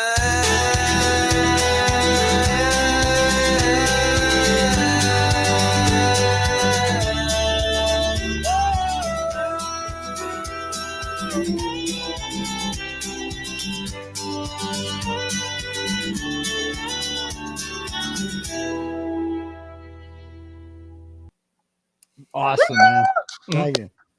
Very touching. Thank you very much. I appreciate you putting that together. People in chat were saying, "I'm not crying, you're crying." Yay! That was cool. Appreciate that. You fight the good fight, sir. You fight the good fight. Yeah. And like we said before, when you first were on the show, I don't, well, not this show because that was a different channel. But I might not agree necessarily with your style, not agree with it. I wouldn't do your You wouldn't particular do it. Yeah. version of journalism, but there's a market for it and it needs to be done, So the intense, research that you did in this case brought to light the whole saga of Karen Reed and this ridiculous county out there in Massachusetts. So you deserve all the props for that. Yeah. Not necessarily the hate or the criticism or the criminal charges. Agreed. That's a lot of nonsense, but definitely the props for it. Well, thank you. It wasn't the plan. I wasn't planning on getting arrested. I wasn't planning on having a huge audience from this. Like, none of this was planned. This was just another story I was writing. That was because I'm a news guy. Like, I'm drawn to this story for the same reason that all you people are, because it's fascinating and it's unbelievable, and it's all like a Hollywood scriptwriter couldn't write something as crazy as the Karen Reed story. So I was so drawn to it. So that's why I wrote about it. I was outraged about what was happening when I read this, and I became convinced that this is a legitimate cover-up, that this woman did not do this, which means someone else did, which means that the people who did this are still out there and they are walking amongst us, which means the whole public is in danger because of this. And how can I not say something? How can I not protest this? How can I not, they call it a rolling rally, but really what it was like a tour of Canton. Like, it was just like, so it was like a tour of scumbags' houses. It was a justice parade is what it was. Yeah, it was just like, there you go. It was like a celebrity, like, in Hollywood, they go to the homes, star tours. Yeah, but it's like a scumbag tour. Like, so this is where Michael Proctor lives. He's a huge scumbag, and let me tell you what a scumbag he is. Like, if you watch the videos, at no point do I say come out and show your face, Michael Proctor, or anything like that. I didn't care if they were home. Like, I didn't. None of them were home, right? It turns out the McCabe's were there. They claim. I thought that they were in a gun. Bullshit. It wasn't videoed. We didn't see the video from inside their home. They were in Maine the day before. Like, they were on vacation. You can't trust anything Jen McCabe says. Well, I actually say on the rolling rally on video, I go, yeah, the McCabe's aren't here today. They're in Agunquit, Maine still, vacationing. So, they got a Ring camera here. I go, hi, Jen. That's because you stalk them, sir. You know where they are. Yeah, because people say that's legitimately what they claim is I'm stalking them, because people send me pictures of them on vacation. It's like, funny how the stalked are now the stalkers. Yeah, it's like you guys are famous. Like, what aren't you guys understanding about this? Like, everybody knows who you are. Like, you can't go and I got indicted for saying this. I go, you can't go out in public anymore without people knowing who you are. I said, if I were you guys, I would just stay home. I wouldn't go out in public anymore. And they're like, he's threatening us not to go out in public. Like, that's how the state has spun that. It's like, no, I was just saying, like, I wouldn't go out in public if I was you guys. Like, everybody knows what you did. And you show your face, people are going to say shit to you. I can't stop them. I'm not directing them to do this. It's like, it's way bigger than me. Like, so many people. Yeah. Like, if I died tomorrow, like, people would still call you scumbags in public. Like, I'm not making this do this, They weren't used to being called out. It scared them. Yeah. And when it comes to Canton, I mean, this is like another case I've been covering for a number of years now, the Delphi case. It's a small incestuous town where everybody knows or are related to each other, especially those in power. And they are so used to getting away with it because nobody has had the stones to confront them. Right. And then when somebody finally does stand up to them, their first immediate reaction is, how can we use the weapons of the state, the weaponry of the state, to punish this guy? Because it's not like the old days where they could just beat me up and throw me in a locker and give me a swirly or something like that. They can't. They know they can't do that anymore. But what they can do is weaponize their political connections to people who have guns, which is much scarier than a high school bully. That's what police are. They're men with guns and the power of the state behind them, and they can throw you in jail. Cops. What was that? All the high school bullies grew up to become cops. Yeah, I mean, it's and in Canton especially. I mean, like, I did a whole yearbook project on Canton, and like I went over year by year who graduated what that. year, I saw and that. it's just when you put it all together, you're like, oh my god, like Wow. 80% of the police department in that town graduated from Canton High School. There is almost no one that works for that town that isn't born and raised in the town of Canton. And so it just shows that, like, if you are a Cantonite, they're going to close ranks and protect you. If you're not, like Karen Reed or John O'Keefe, then you are, or Turtleboy, you are susceptible in their town. And that's just how it works. There's something a little pathetic about growing up in a town and then never leaving that town.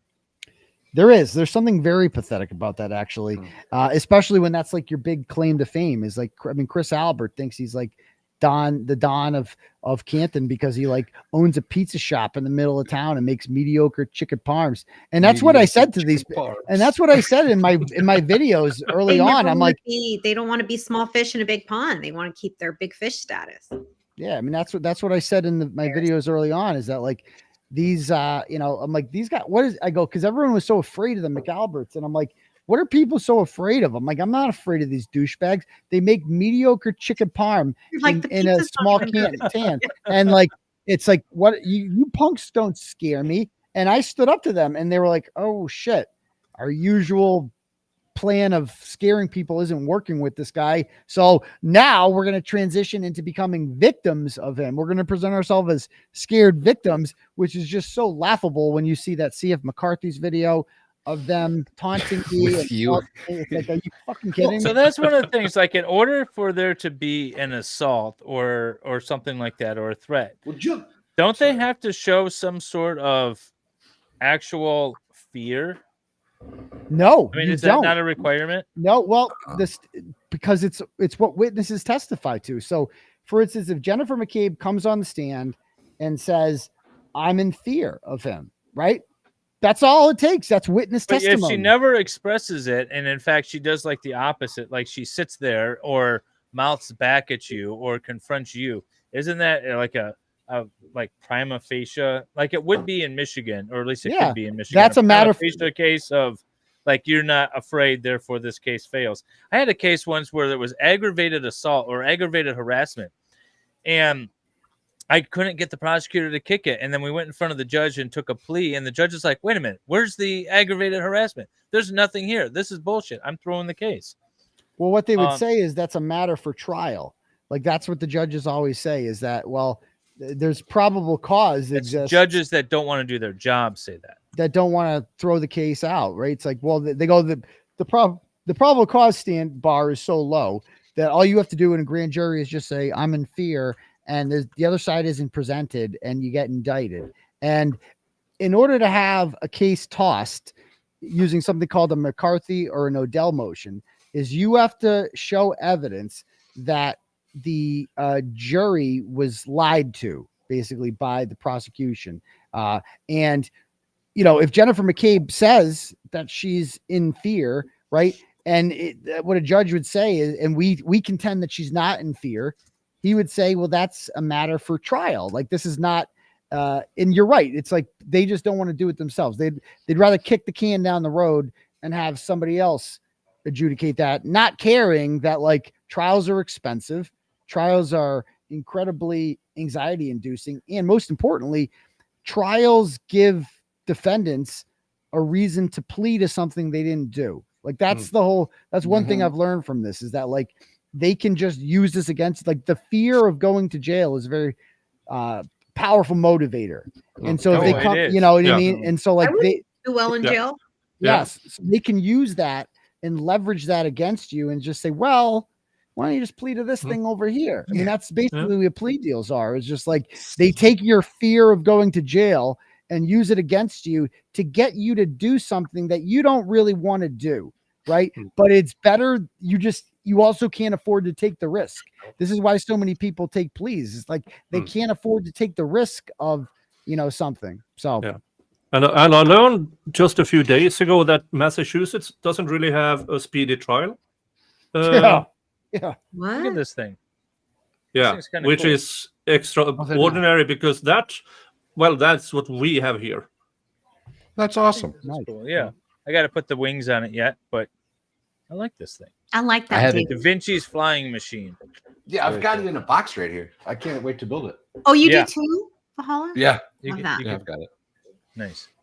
Did you get your car done yet, Aiden? Working on it slowly but surely. Did you guys see Nicholas finished Batman? I mean, it's got police on the side there. I mean, it's got almost. Oh, it sure wheels. does. Yeah, Oh, hang on. we're getting there. Oh, sorry, I was just showing this. Nice Batman. All right, hang on. Let's pull up Aiden here. Let's pull up Aiden. And we're getting it. It's coming nice. along. It's coming along. That's almost the whole city built. I gotta see it done so that you can slap a Canton sticker on the side, a Canton PD sticker on the side. That would be so cool if you could do. We should totally do that. So by the way, chat, I can see your messages. I mean I could see chat. I'm not pulling it up anymore because it was distracting. But a lot of you have asked, because I didn't introduce myself. A lot of you were asking who I am. They're like, "Who's that girl in the corner?" Oh, this is Wendy. Hi. We love Wendy. Wendy we brought is our Wendy MC in. for the Lego interview stream, so that someone So- could actually watch chat. So for those that are new to the Lego stream, welcome in. We appreciate you. We love you. And this was a stream that Dave and I started years ago now. Yeah, right? a couple It's years been- ago. How many of these? What number is this? How many? 34. So this is the 34th one of these. Yeah. And we realized very early on that building Lego, interviewing with a guest, and reading chat was way too complicated to pull off. So we brought Wendy in to kind of help with the chat aspect of the whole process. And of course, the show itself. And she's been a wonderful addition, and she's not allowed to leave ever. Nope. She's stuck with us. It's my absolute pleasure to be here, and I have thoroughly enjoyed it.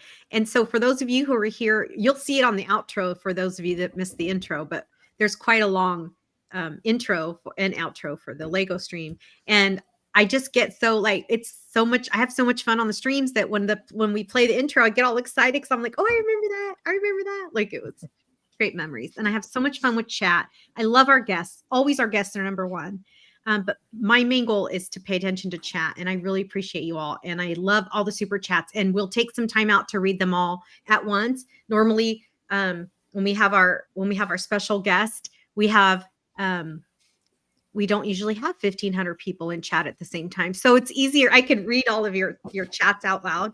We're making Wendy work today. She's got to earn it today. Yeah, but I definitely will get to it. But we're so excited to talk to Aiden that we just want to get as much of all his good stuff in as we can. So Aiden, when's the next date you got on your particular case? August 13th is the next date, and we have a couple motions that are supposed to be heard that day. One is to unimpound all these messages that we've received that are really, really salacious and really damning. I can't wait. But they're all impounded for some reason, so there's just no reason for them to be impounded. So we're going to have a hearing on that. The government will come up with their excuse and their argument for why they shouldn't become impounded. The other thing that has to be litigated is that the lead special prosecutor on this, who we have not seen in well over a year, his name is Ken Mello, and they claim he's like so sick and all this stuff, but he's still on Twitter chirping away, and he's like, sometimes he shows up on the Zoom at these hearings. And wait, does he comment about your case on Twitter? He has made comment, like he has liked and retweet, like he liked. So when I was in jail, somebody made a tweet saying that unimpound that his ex-wife or his wife, whatever, is on Plenty of Fish or something like that, and and Mello retweeted it. Like, it's like, what? You're the special prosecutor and you're like trolling me, and you're like retweeting trolls who are like mocking, my failed marriage. Like, what? Like, this is anyway. So he's a witness in our case, right? Because he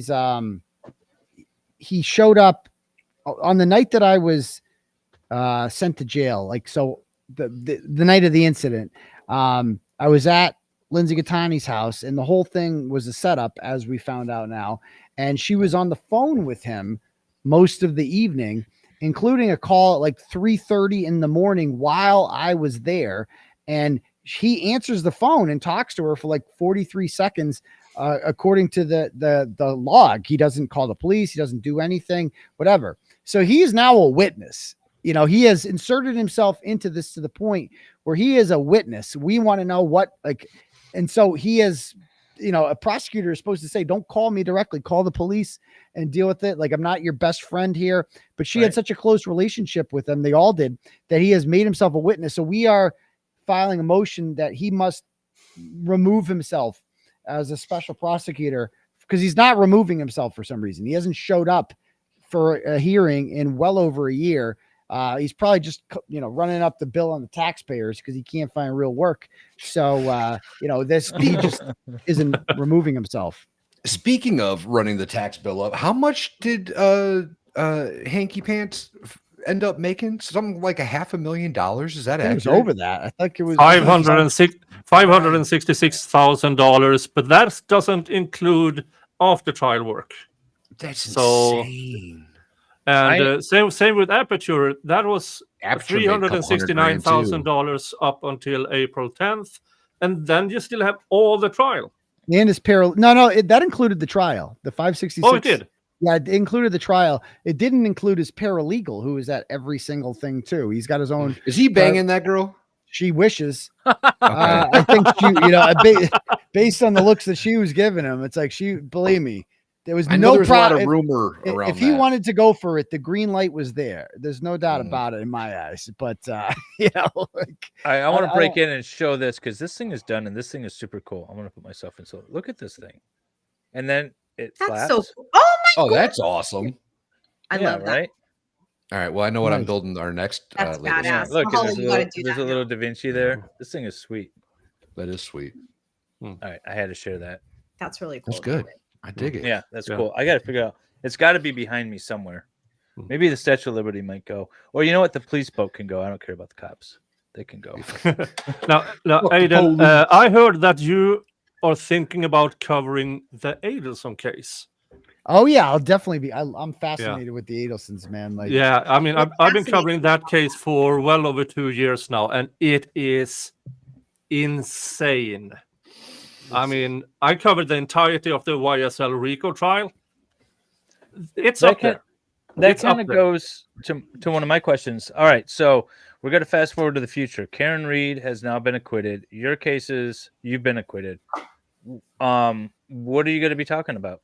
Whatever's hot in the streets, right? There will be more news, and the same thing I was doing before Karen Reed. Whatever is interesting and newsworthy, I'm going to cover it. You know, whatever. Like, I didn't know the Raul Valley case really interests me, and I'm going to do a deep dive on that. He's got another case coming up, doesn't he? Yeah, he's going to be retried on it. You know, the Rob Tellis trial last summer, I was really into that. Like the hopefully Wendy Adelson, but right now the Donna Adelson case. And honestly, that story is, to me, the Adelson case isn't complete until Wendy's arrested. Because there's no way in hell that she did not know that this was going to happen. Is Wendy the wife? Now, her movements, I mean, all around when this was happening, her movements, and when they did the sting operation, I mean, they that's have Donna. That's Donna. No, they have Wendy's. That's why she got the immunity in the trial against Charlie. But she's not on the video. What video? Not video. They have her movements through her phone, like her cell phone movements. So she got immunity in the trial against Charlie. She testified lackluster. That's cool. But so she got immunity for what she said in court. They can't use what she said in court against her, if they shot her. But her movements surrounding what happened at the time of Dan Markell's murder are highly suspicious. highly suspicious. Well, so is the fact that she changed her kid's last name as soon as her and moved to Miami with them, which is the whole which is what the contentious divorce was over. That he wanted to live in Tallahassee. The Adelsons hate Tallahassee. Like the Zachariah Anderson case. So speaking of that, have you Aiden, have you looked into the Zachariah Anderson case? I'm going to pull this chat up. No, you told me about it when I first came on. So Julia 543 is bringing it up again. Julia. It's a really tragic case. This guy was literally sent to prison for the rest of his life without any evidence. There's just no There's evidence. less evidence against Zachariah Anderson than it was against Karen Reed. I put out a tweet. I said that there's less evidence that exists in the universe indicting Zachariah Anderson than was presented at trial against Karen Reed. Wow. So it was horrible. And if you got some Zachariah spare time, Anderson when you're done, take a look at that. Zachariah Anderson is in prison due to the statements of his, I think, 12 or 13-year-old daughter at the time. That's why he's in prison. Really? Yeah, but a highly manipulative daughter, a daughter that would say things the just mom, to get out of trouble and bio get mom what she was the wants. one manipulating. Yeah. Sadie, A daughter the who mother, has a lot had to do with it. a daughter who had 7 unrecorded meetings with the prosecutor, and she changed the story also slightly after each time, making the dad looking more and more guilty. You got to Another check this witness case out, changed their man. story too after meeting with the prosecutor at the crime scene. It was the same prosecutors that You tried see- Rittenhouse in Wisconsin. You know the Oh, Rittenhouse really? case. Okay. Yeah, same Yeah. prosecutor's office. Same yeah. county. Yeah. Same Yep. county, same.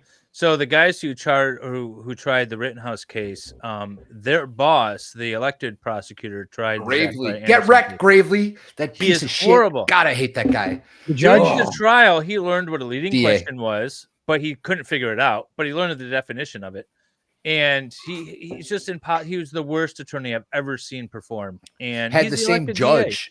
Same judge as Rittenhouse, by DA. the way. Same judge as Rittenhouse. Wrongful podcast, people. Wrongful podcast. Check it out. Yeah. Wrongful Well- Podcast is a great podcast that dove into that as well. And it's an easy listen. I think it's 7 or 8 episodes. I might be wrong on that. You guys can Yeah, check we, that out. we still haven't done one thing that we said we were going to do, because I'm roughly the same size as the victim. This victim was 6 foot, 270 pounds. Yeah. They claimed that Zachariah, substantially smaller guy, killed this guy, rolled him up in a 5 foot by 7 foot rug, By himself. sealed it shut somehow because there are no droplets or no drag marks. Took So he had him to out to carry his him. family van and put this rolled up sausage in a 3 foot by 4 feet area in the back of the family van. Drove for 45 minutes without leaving anything in the car except one pin-sized speck of what they claim is He looked like a Rosalio's DNA. He Yeah. looked like a booger. So, but at the end of so Nick and I were going to reenact it. I was Yeah. going to try to roll him up into a rug and carry him into a van. I mean, I'm seeing it now. The morning after Gutierrez was last seen alive, Anderson was spotted on surveillance footage going to a local Walmart where he Oh, bought yeah, yeah, yeah. garbage Yeah, bags, he was. latex gloves, and Yep. bleach wipes. During COVID. Bleach During wipes. COVID. During COVID, by the way. Oh, Clorox okay. And he was doing a renovation job too. Okay. And his Yeah. van was filthy. It was disgusting. It was wasn't- never That's what cleaned. Yeah, it had those never bleach been- wipes, those Clorox bleach wipes, the entire time during trial, they were referred to as bleach. He purchased bleach. Well, not about bleach Oh, wipes. even get this. So they had a Matlock moment. The defense had a Matlock moment. The state seized a bottle of bleach from his Unopened. house. Well, so that was the thing. Nobody knew if it was opened. And so on the stand, on cross-examination, when the bleach was introduced, the defense attorney said, "Open up that bottle. Has it been opened?" And they screw it off. They're like, "No, this has never been opened before." But there was this all kinds of nonsense. They tried to allege that he used bleach to clean up, the DNA or the evidence of the crime. That vehicle wasn't cleaned. His house wasn't clean. He lived in a septic, and so they pumped every ounce of liquid out of the septic and tested it all. Nothing. No DNA, no blood, no nothing in the septic. Nothing in his It was burn the most pit. expensive It was search. They yeah. ended up What searching. about like this? a- On the a- day that Gutierrez's death was discovered, officers found burn pits smoldering Yeah. at both Anderson's home and his farm, with the remains of a bleach bottle and the accused killer's clothing among the ashes. They burned their was false. garbage. They They didn't found, find bleach. There was They not found one- they found old blue jeans that They found a They rivet They found from a the blue jean. They Levi found Yeah. the button. The Yeah, button. the Levi. Yeah. but he would Couldn't burn prove his that it was garbage. There Gutierrez. Every guy in testimony- Wisconsin wears 501 jeans. Like, there was testimony that they have fire pits all the time, and they just burn their garbage because they're out in the middle of There nowhere. was no out in DNA in the Wisconsin. septic junk, man. They left. There was nothing that linked the clothing. No pieces human that they found remains. to Gutierrez. It says Oh, yeah, that by the way, they haven't found Gutierrez's DNA was then also found inside Anderson's work van, and that there was evidence that the interior had been scrubbed with bleach. They had not been They scrubbed. had not been scrubbed. Now, was let me tell you. So Gutierrez was dating Zachariah's ex, Yes, and His baby mother mama. of his children, 3 children, and so the kids were back and forth between the homes. Sadie Beecham, the ex, was also having contact with the vehicle. It was She's a one terrible speck person, too. of. Let's assume it's the size victim. of a Hang on. pinhead. Let's Size of assume a it's the victim's DNA. It was so small that they couldn't test it twice, and it was only one little speck. And they don't know. They don't know. Just They don't know if DNA. it was blood. They don't know if it was skin cell. They don't Yeah, know it was probably touch transfer DNA. DNA. So there was all kinds of issues transfer. with that. Mhm. But let's assume that is the only piece of evidence Yeah. that links Now- them, because it is. Let's assume it's the DNA. It could be explained away in so many different scenarios. Yeah, they the had carpet was seen in contact. Nichols' van Yeah. too. By the way, Aiden, when you heard when you read the words work van, what did you have in what image did you have in your mind? Yeah. like one of those things that like the that Marv and Harry had in Home Alone, like one of those things. Yeah.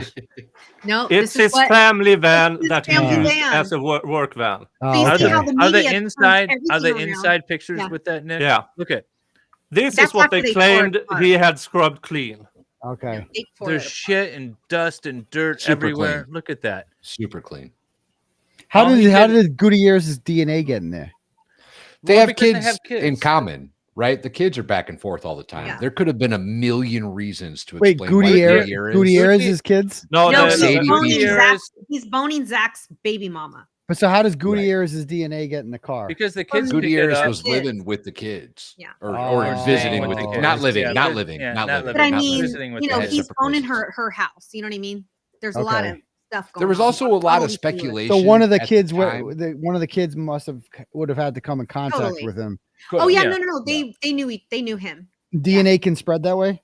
Oh yeah. Yes. There's a Yeah. famous case. There's a famous case where two fishermen were literally just fishing in a river, and cops come across a vehicle that was down in the river, and I can't remember if the woman was dead inside the car. I think she was dead inside the car. So they're questioning people around, like, hey, did you see or hear anything? So they go over and talk to these two fishermen, and they shake the cop's hand. And they're like, yeah, no, we haven't seen anything. We've been here since like 6 a.m. That or whatever. case is wild. And then the cop goes back and starts fishing through the car. Well, he ended up transferring the fisherman's DNA into the victim's car. And they were both charged with murder. The one guy committed suicide before the trial started. The other guy was convicted, and like 20 years later, he was released. And they said it was transfer DNA. It could be transferred that easily. Really? Yeah. So is he appealing this or what? Yeah. It's Zach ongoing. is appealing it. Yeah, it's How's- still what's underway the- right now. What's the On status an of that? extension or something. We're waiting on Pending. the appellate brief to come Pending. through right now. I'll do a breakdown of the And appellate. this was brief a when this that is a happens. jury trial, not a bench. It was a jury Correct. trial, yeah. Yeah. And the jury hasn't spoken at all. Not Not a single one juror member. has come forward.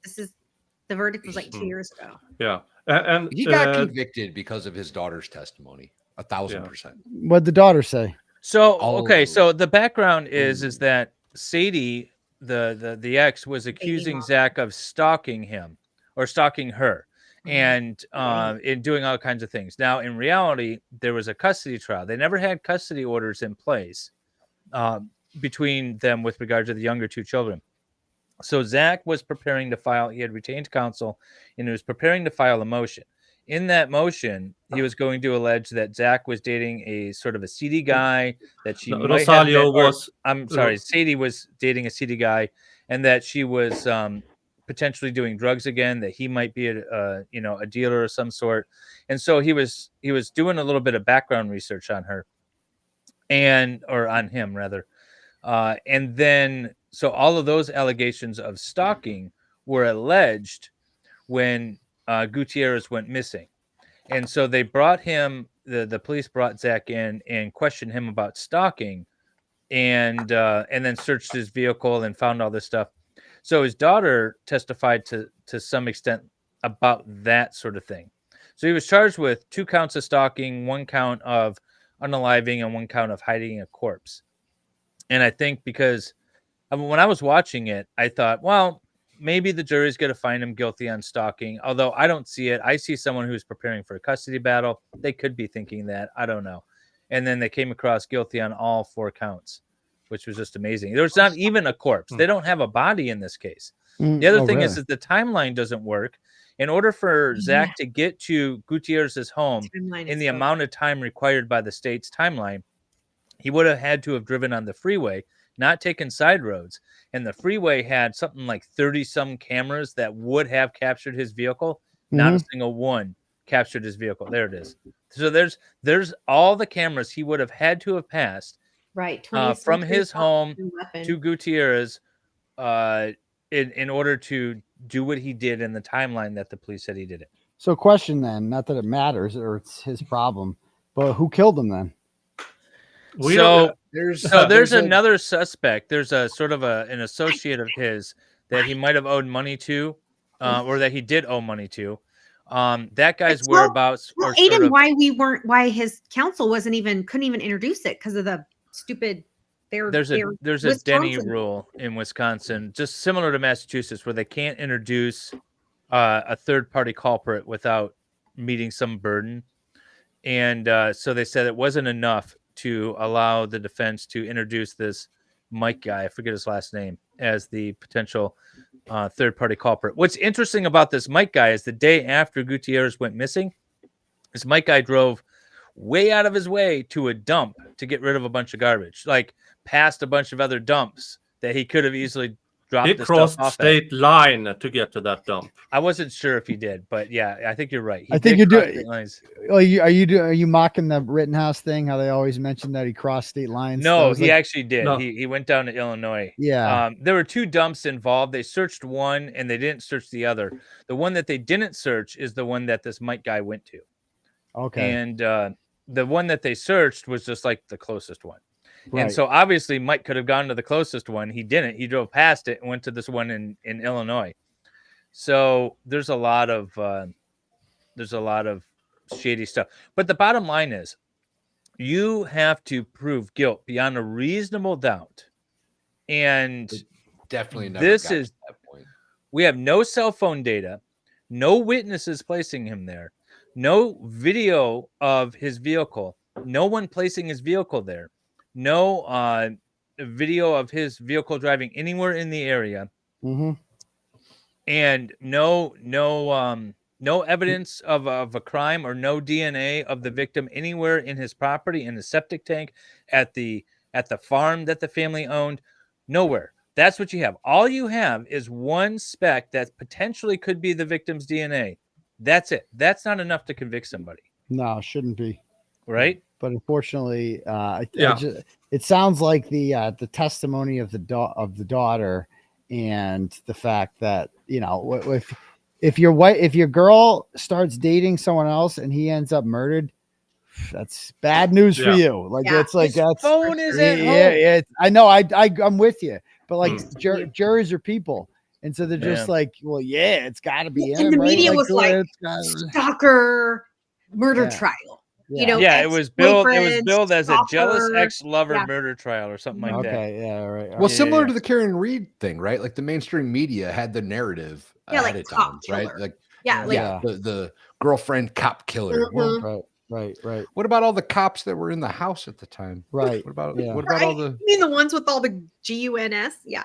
Well, with Karen Reed, it was a lot more convenient. It was just like, you know, like there was actually like people you could point, like them right there. They're right fucking there. They were right there in the house we dropped them off at. Like they were right fucking there. And he's got dog bites on him. So like, didn't one of the jurors say something like, if I'm a cop and that's my house, I'm walking outside? No, he said, if I'm a cop if that's my house and the dead cop is on my lawn, the cops are coming inside. And so Oh yeah, that's what he said. Yeah, the cops are coming inside. and yeah, he's that's absolutely right. Yep. And he just happens to be a black man too. It's like, so hearing that from him too, it's just, and he's not wrong. He's not wrong. I don't care what color your skin is, but certainly if you're a black guy with zero connections to law enforcement, you ain't getting the same treatment that Brian Albert got, the same benefit of the doubt. Nick and I streamed a trial a couple of weeks ago where there was an altercation between a cop and a guy on someone else's front lawn, and at first he was outside, and then all of a sudden he ran inside. I suspect he was out, like he was like clearing out his house because he's like, if this guy dies in my front yard, the cops are coming in the house. Right. Yeah. I was watching police body cam footage the other day because I get in weird rabbit holes, right? Like my happy place. We all do. We all do. It gets weird. Okay. Yeah, we all do. So I was watching this police body cam footage, and it I couldn't believe what I was watching. It was like actual police work. It was amazing. This cop literally found a dead body in a lawn, and the first words out of his mouth were, "I got to check out the house." Like that was the first instinct he had, is I need to get in this house to make sure that everything's okay. Yes. The absolute first thing that came to his mind was, we need to get in this house. It's like shocking. It's amazing how that is. Yeah. And in Canton, you have Jen. Her sister is in a blacked out house. Nobody reacts, and she doesn't want to check it. Nope. Nothing. Yep. Absolutely not. And just but then again, she called in at 5:07 and found out. And then listening to Gallagher and Tully say, well, Tully didn't testify in this trial, but in the last one he did. Gallagher did in this one. It's like when they're questioned about why they didn't go in the house, they are just adamant that, why would you do that? We didn't have probable cause. Right. They would have been denied. It's like, but it's not your job to decide if there's probable cause. It's a judge's job to decide. You just write your affidavit saying why you think there is probable cause. And if the judge denies it, then no harm, you don't get punished for that. It's not like in the NFL when you challenge a play, and if you're wrong, you lose a timeout. Like there's no consequences to trying to get a warrant to search someone's house, and you don't get it. Like there's no consequences, so why not try?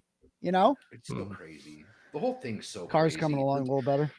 The whole thing that they've been getting away with it for so long, right? It's been literal generations up there. It's a culture.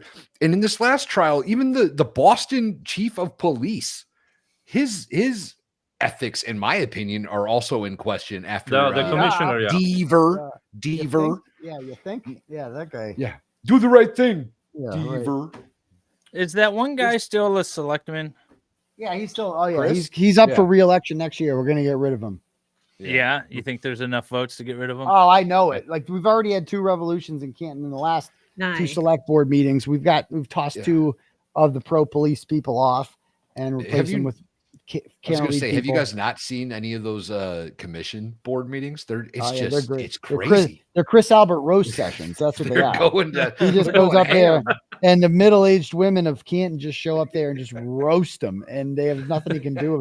They stopped having meetings in person, and they started doing them all on Zoom because people don't mess with the middle-aged ladies. Don't mess with us. And just roast his ass. You know what? Karma. We're Karens and we have money.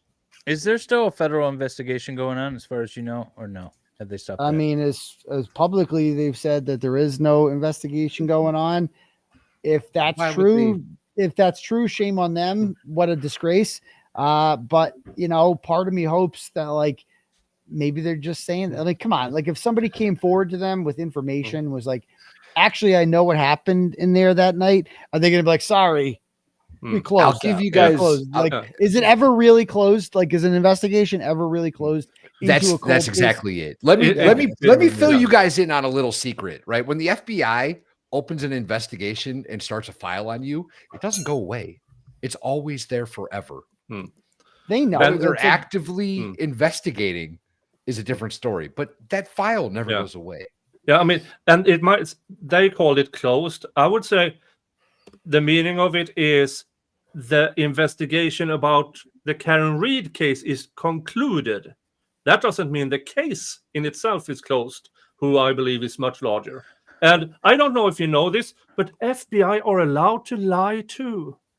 Mm-hmm. By the way, if you guys, we haven't pushed it enough, I don't think. We have a or not me, I guess. Aiden has a little fundraiser. If you guys want to go donate, I haven't refreshed the screen in a while. Refresh it because I know we've had Julia other people- 543 Oh, with thank you, $50. Julia. Oh, let's see, David. Let's see. Let's call out our awesome chatters. Thank you, Southern Mom. Thank you, Steve Crowley. Thank you, Jojo. Sorry, were you reading those, David? Thank you, Leah. No, go ahead. Thank you, Sherry D. I've seen all of you in chat. Thank you so much. Thank you, Anonymous Giver. That was me.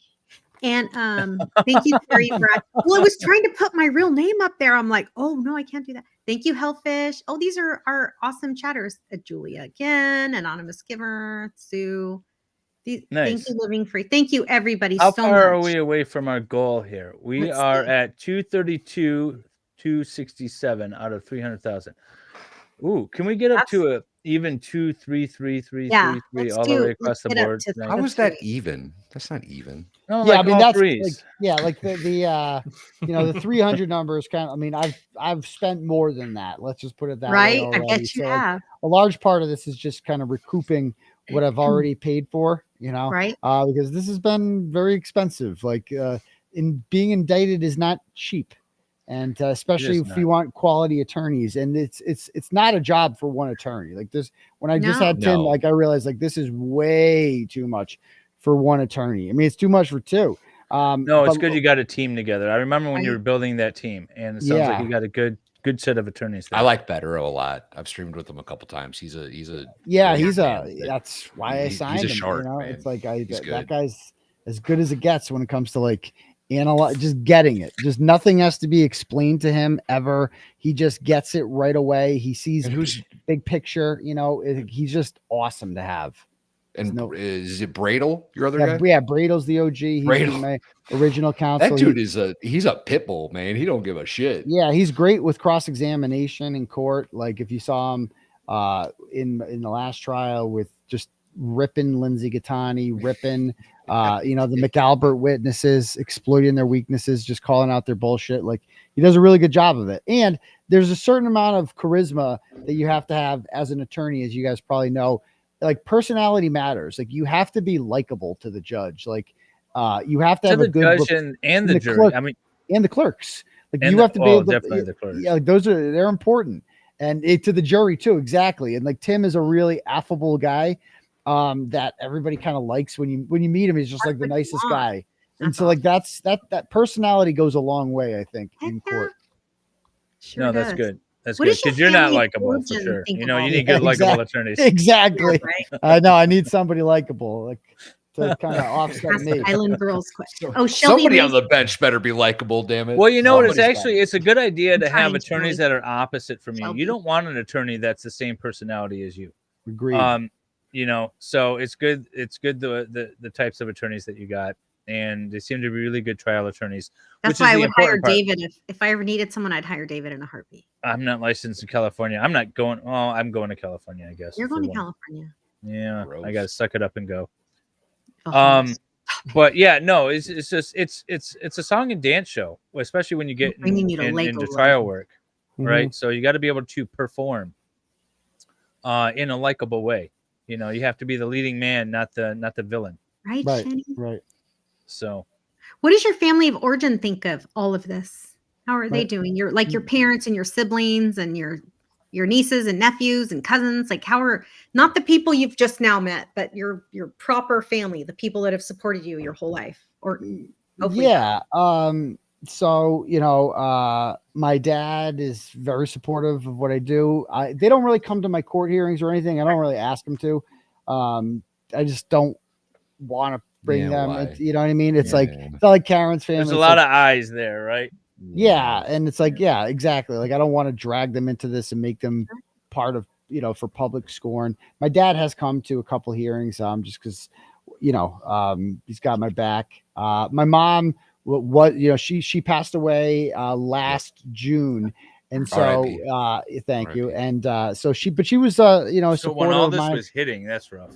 Yeah. So like, Yeah. it was like she died 2 days before the mistrial was declared in the Karen Reed trial. So, yes, so it kind of happened like right in the middle of this. But you know, I was incarcerated, which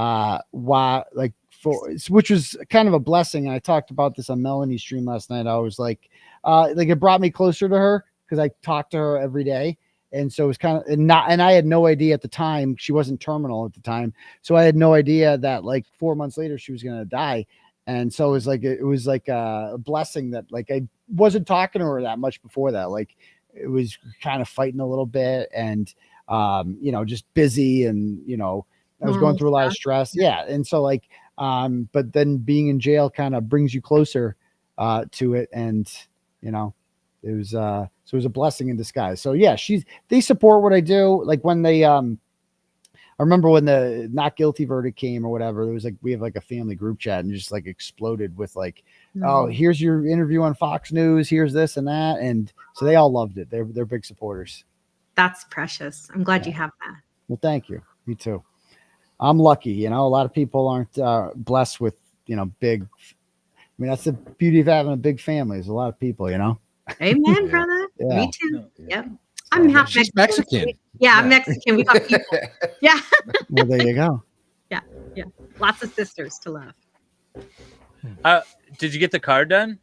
I'm almost done, dude. It's like we're on. All right. So I'm on number 33 out of how many are there on here? 49. I'll go faster. I'm getting there. Everyone struggles with building and answering questions at the same time. As it turns out, it's more of a truck. It looks like more of a truck. Yeah, more of a truck rolling up on the SUV. Yeah, it's like a carrier, like a transport vehicle. Yeah, it's a real police. Okay. All right, so Aiden, if you could pick one superpower, just one, what would it be? Superpower, huh? Superpower. Like anything, but only one. You can't get like Green Lantern's ring. Yeah. And apparently there's different superheroes. Jeez Louise. Yeah. Flash Gordon is not Flash, Wendy. I didn't know that. Does time travel count? I mean, that would be why not? Ooh, no one's ever said that one. Yeah, That's a good one. Time travel would be best, obviously, because you could just become so rich off of that by doing Michael J. Fox did and going back and that was my wife's answer yesterday. Yeah, getting your bets in. You know? I asked her yesterday what her superpower would be, and she said time travel. Yeah, So, I mean that you got to go with time travel because you can correct all your mistakes. There's just there's no pressure in life if you could just hit the rewind button whenever you want. You can go back and not go to Lindsay Gaetano's house that night. Yeah, exactly. Amazing. Or I would set her up. Like I would. I've replayed that night so many times. I would go back there, and then when I left, I would go right to the Medfield police and say she hit me. That like knowing that she intended to do that the next morning, because whoever gets to the police first wins. Like you can just make up like in a domestic. So like, because it wouldn't be sufficient just avoiding the charges. Like knowing that she intended to do this to me, I would want to make her pay. So I would go and do it to her. Like since we got to just make shit up and police, right? And you wouldn't feel bad because you knew in the real reality, she would have done it. That's her intention. Exactly. Oh, knowing that that's her intention. I would go because I've relived this many times. That is exactly what I would have done was just gone right to the police and be like, oh, I would have like, I would have done some like, fucked up shit. Headbutt like I would have the steering wheel. It's like, I don't get like, fuck it. It's all ethical because she would have done the same to me. So I wouldn't even feel bad about it, Someone in chat, who was it? Said, the way other devious people think, like when you don't have a devious mind, that's why you would need time travel because some of us don't think that twisted.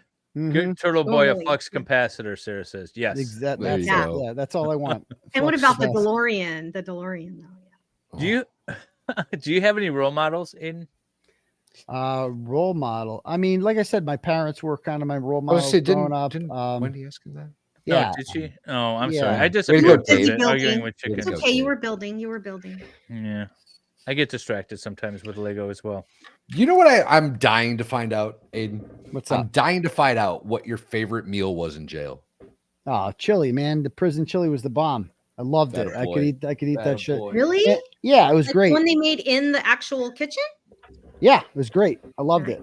I never really liked chili Most before jail that. food is not good, but occasionally you find that one. It wasn't just hits that bad. right, You and know, it really wasn't. It's worth the Wait. How does Valhalla know that most jail food is not good? Come on now. Well, that's a silly question, Dave. Silly David. Everyone's got to spend at least one night in jail, right? Exactly. Breakfast is the worst. I've never spent a night in jail. Nor never have I. spent Come a back night to in the jail. States. We'll fix that. Yeah. Hey, Well, how was the breakfast? The breakfast was the weakest of the three meals.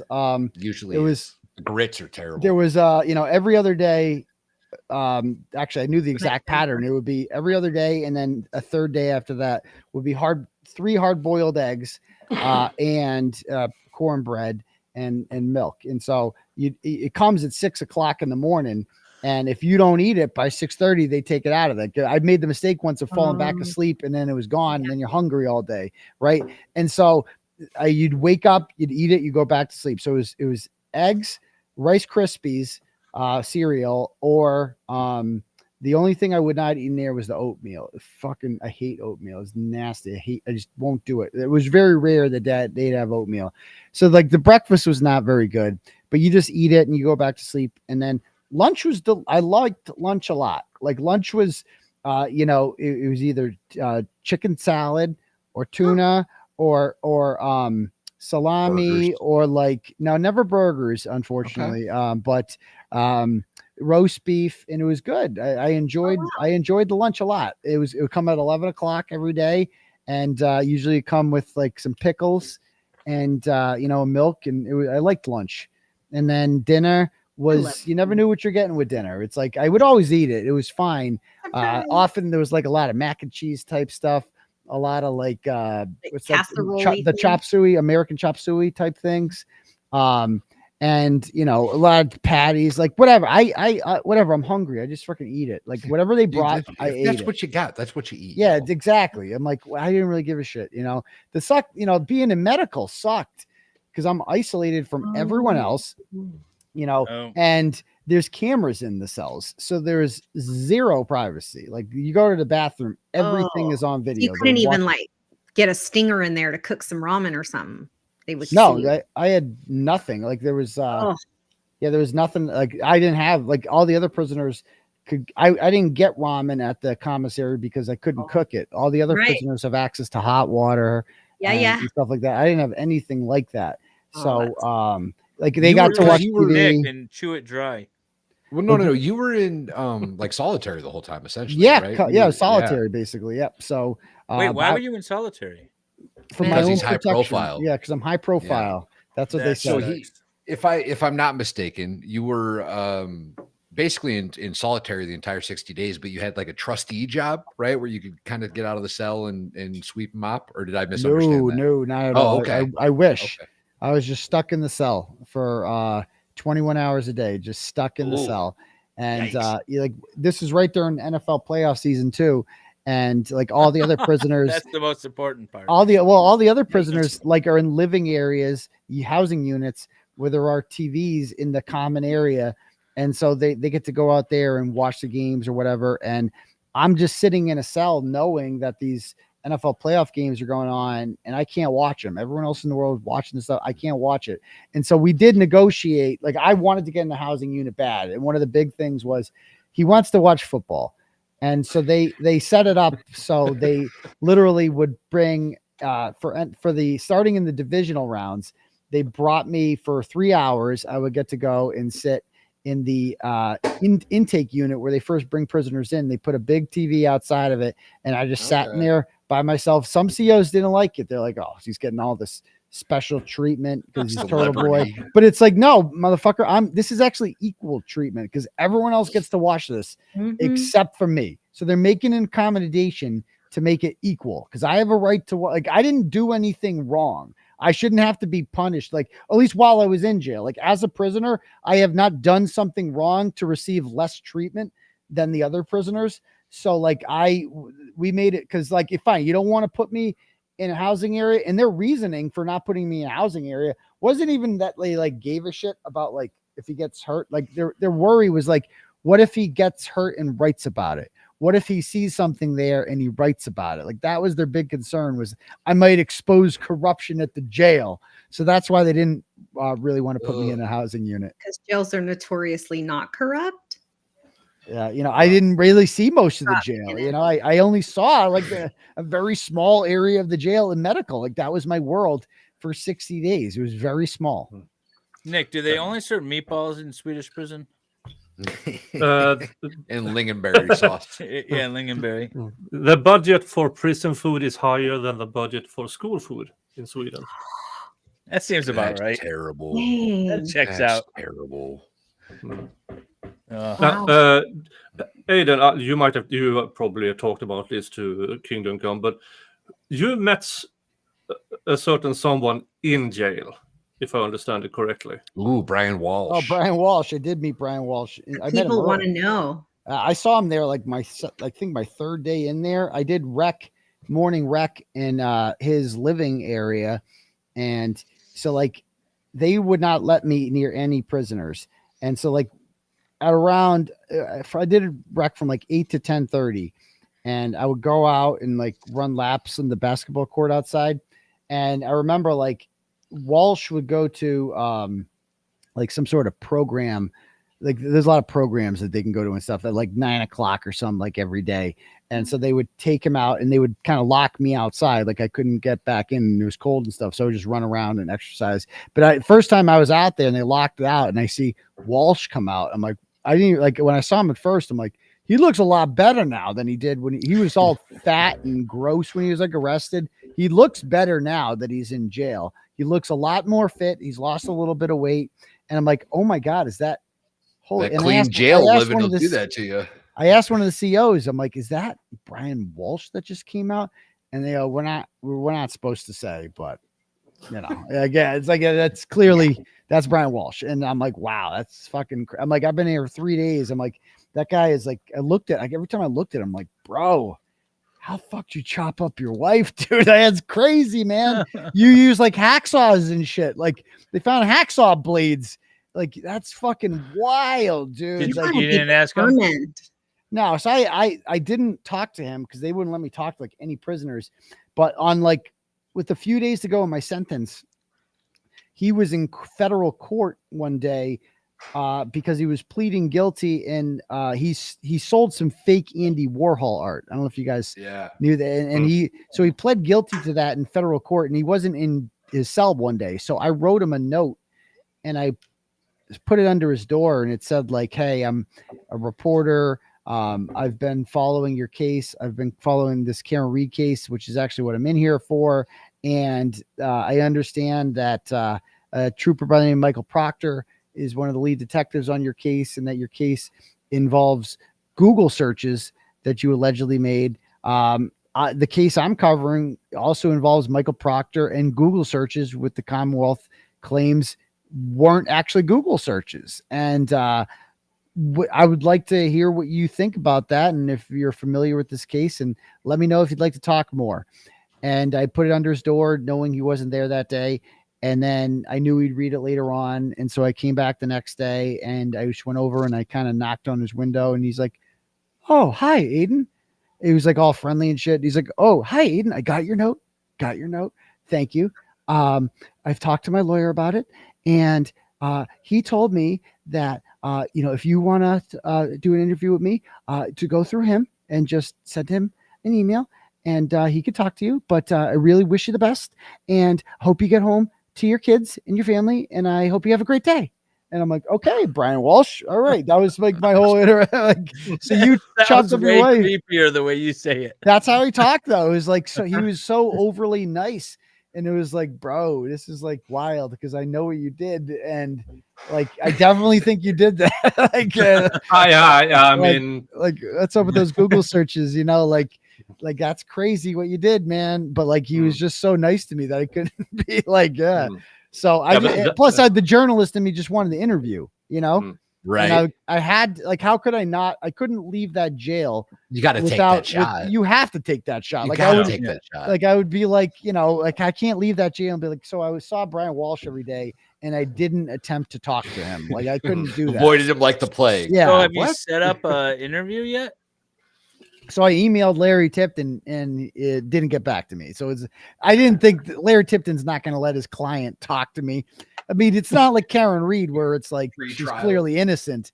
And I mean, she was clearly innocent, and even her talking was not a good idea. Like him talking would be a really bad idea, I think. Those out of context. It would be great. Not my problem. So if he wants to talk, I'm all about it. But I can see why his lawyer would say no. Yeah. But I mean, wait till after you get convicted. Yeah. He has a really strong or a really strong possibility to get a lot of things thrown out. Thanks to Proctor, Fanning, Bukaki. Bukaki, everyone. Tully. I mean, and I remember the final question his attorney asked of, I think it was who was in the car crash. One of the detectives. Guarino was the last one on the stand in that hearing, and one of the final questions was, well, you did all the search, yes, you did, and all of that, yes, and then you stopped, yes. Why? If you thought you had all the things in place, why did you stop searching? Why did you go for a search warrant? And which is an excellent question. If they really thought they had everything lined up with the consent, why did they stop searching? And now they're going for, what was it? They're going for in open view. Yes, I saw that. Yeah, that whole thing. I mean, they spent 3 hours searching through that phone before they got to those Google searches, and they claim it was in open view. Right, of course. Of course. It was his son's iPad too. It wasn't even his. He's like, oh, they won't look at that. They won't think to look at that, but they did. We should go through some of these super chats. They're kind of stacking up a bit. They really are. Do you want to pull them up, or do you want to read them? I turned my super chats off because I thought this was a fundraiser. Well, we also did fundraise too. Yeah, we did. So you can turn super chats off. I was going to let Wendy do it and maybe sneak out for a second. All right. Okay, go ahead, Wendy. You guys all good with that? Thank you, Aiden, for letting us do this. Thank you to the new members: Big Dog 5758, David Trailer, and Vice Baby. Everyone knows who that is. That is Legal Vice's son. Connor, Legal Vice's son. And we appreciate his support. And for $4.99 super chat from Tracy, she says, Aiden, get the people and say who each cop is. Now, this is from the beginning of the stream, so I don't remember which conversation that was, but it was from a long time ago. Well, thank you, Tracy, for the $4.99. Appreciate you. And Mr. Nick, Goss. this is for you. Yeah, this is for you, Nick. Yeah, Steve Gosney. Yes, I will be in Miami September 20th. Me and Steve are going to have a meetup at Julia's and Henry's 6:30 p.m. September the 20th. Now, I will be in Utah from September 4th to 18th. Then I will be in Miami 18th to 24th. I will try to have some kind of meetup for Salt Lake City. I have no idea how many of my viewers live in Utah, but if they are, I don't think any of them do. Yeah. Well, even if they're close. Does anyone live in Utah, really? No. Well, just the LDS. Does Aiden's set come with a tiny deaver? Thank you, Pro. My set? I don't know. I wish. I don't think so. There's two questions that came in when we started earlier. I think they kind of are both in sync with each other. Did something big happen in your case today? And did Krusty plead guilty today at court? Do you know anything about those? Well, yeah, she did plead guilty. We talked about that before. Yeah, there's just questions I want to make sure we got out. Yep. And then was Turtleboy consulted by prosecutor before KP was offered a plea deal? Yep. Yep, they didn't do it without my consent. You know, Okay. and I said because I was happy. I said no continuance without a finding. That's kind of like the way around. I don't know if you guys have those in Michigan or whatever, but like in Massachusetts, continuance without a finding is like you admit to guilt, but you don't get it. Doesn't go on your permanent record like a year after a year. Yeah. We call them delayed sentences or deferred sentences. Right. Yeah. So like, you basically, as long as you don't commit a crime in the next year, the charge goes away. It's like, no. I want a guilty pleading, a conviction.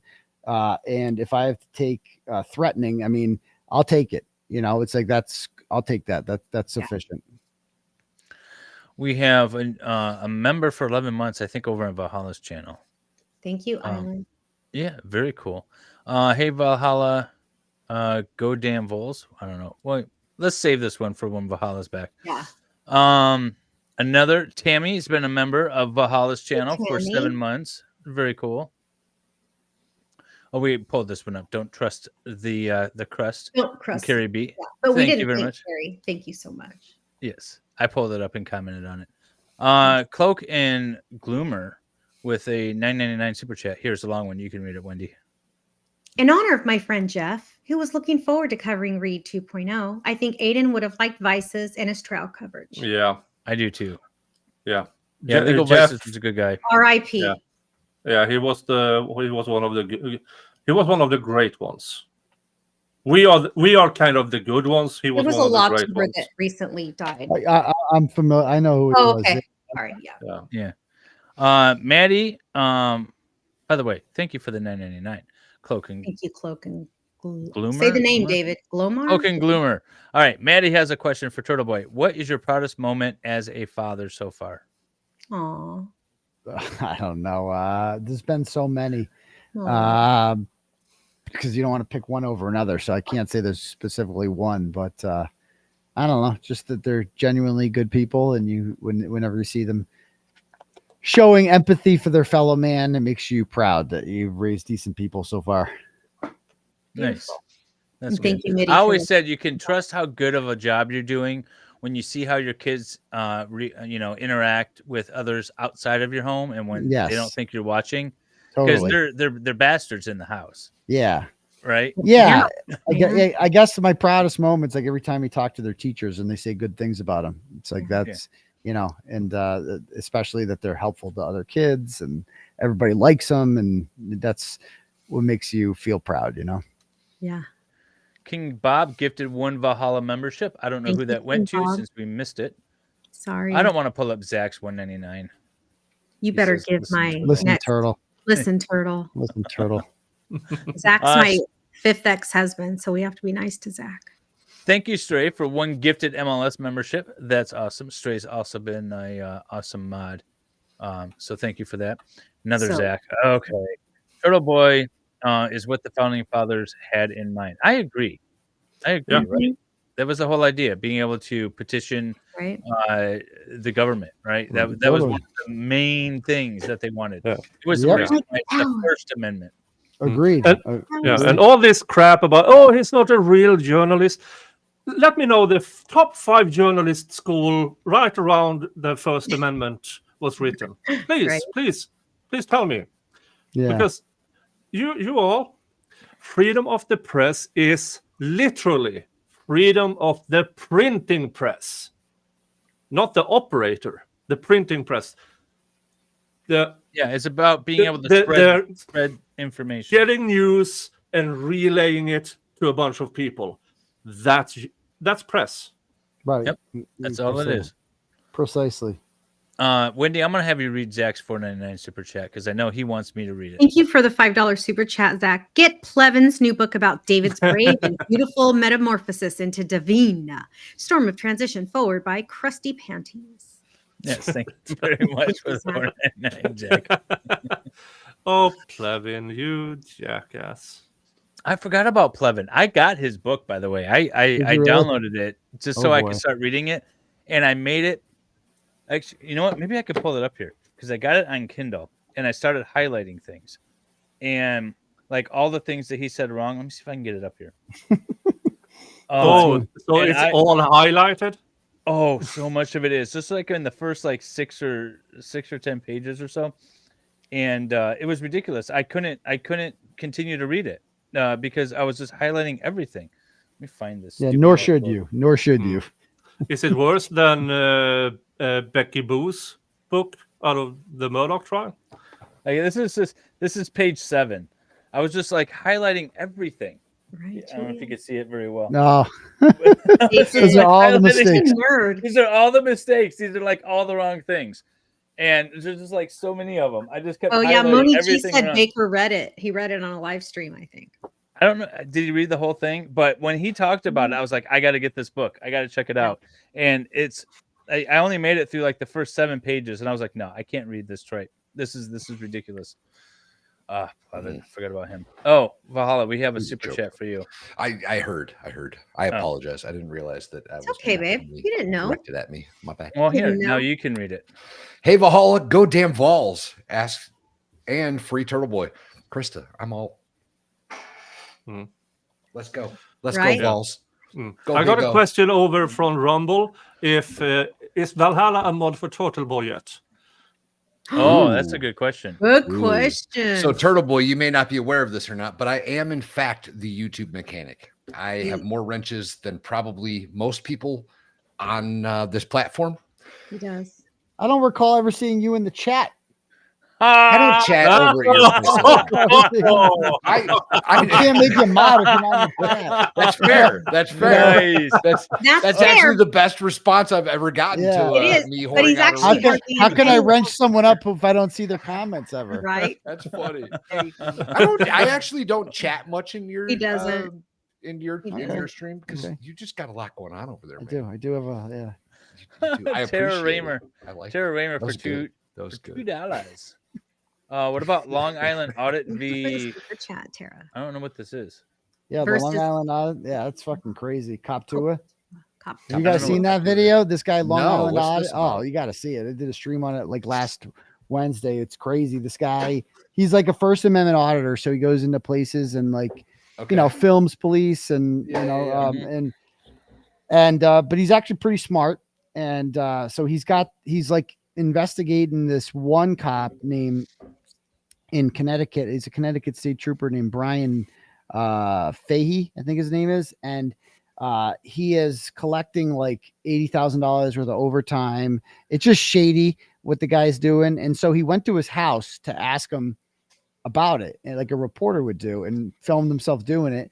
And before he can even knock, he knocks on the door, and then Fahey comes out and tells him to leave. So he leaves and he starts walking away. And then Fahey comes out a minute later holding a gun and chases him down his driveway, which is kind of long, and then tells him to leave. He's like, I am leaving. I'm walking away. And he's yelling at him, screaming at him. He's like, I'm a goddamn Connecticut state trooper. And then he spits in his face. And he's like, you just spat on me. What the fuck? And the guy keeps walking. And then the local town police get there. A couple minutes later, 7 of them pull up, and he shows them the video, shows them what happened.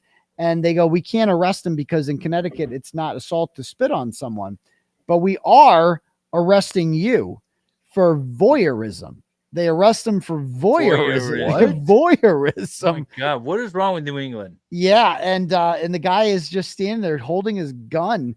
Since when is brandishing a firearm not a crime? I guess if Apparently you're on your own property, I guess you can. I don't know. Was But you got to see the video. It's absolutely wild. Like, I'll check it out. Yeah, it's just it's outrageous. And so I've heard of the guy before, and it's like he's got almost 1 million subscribers on YouTube. Oh wow. And so I checked out the video. I'm like, wow, this is really, really, really bad. And so it's like right up my alley. It's a neighboring state. So I'm hopefully going to start covering that a little more too, because it deserves some coverage. Yeah, that sounds crazy. Hellfish, tell me it's not true. He did. What? He did have his finger on the trigger.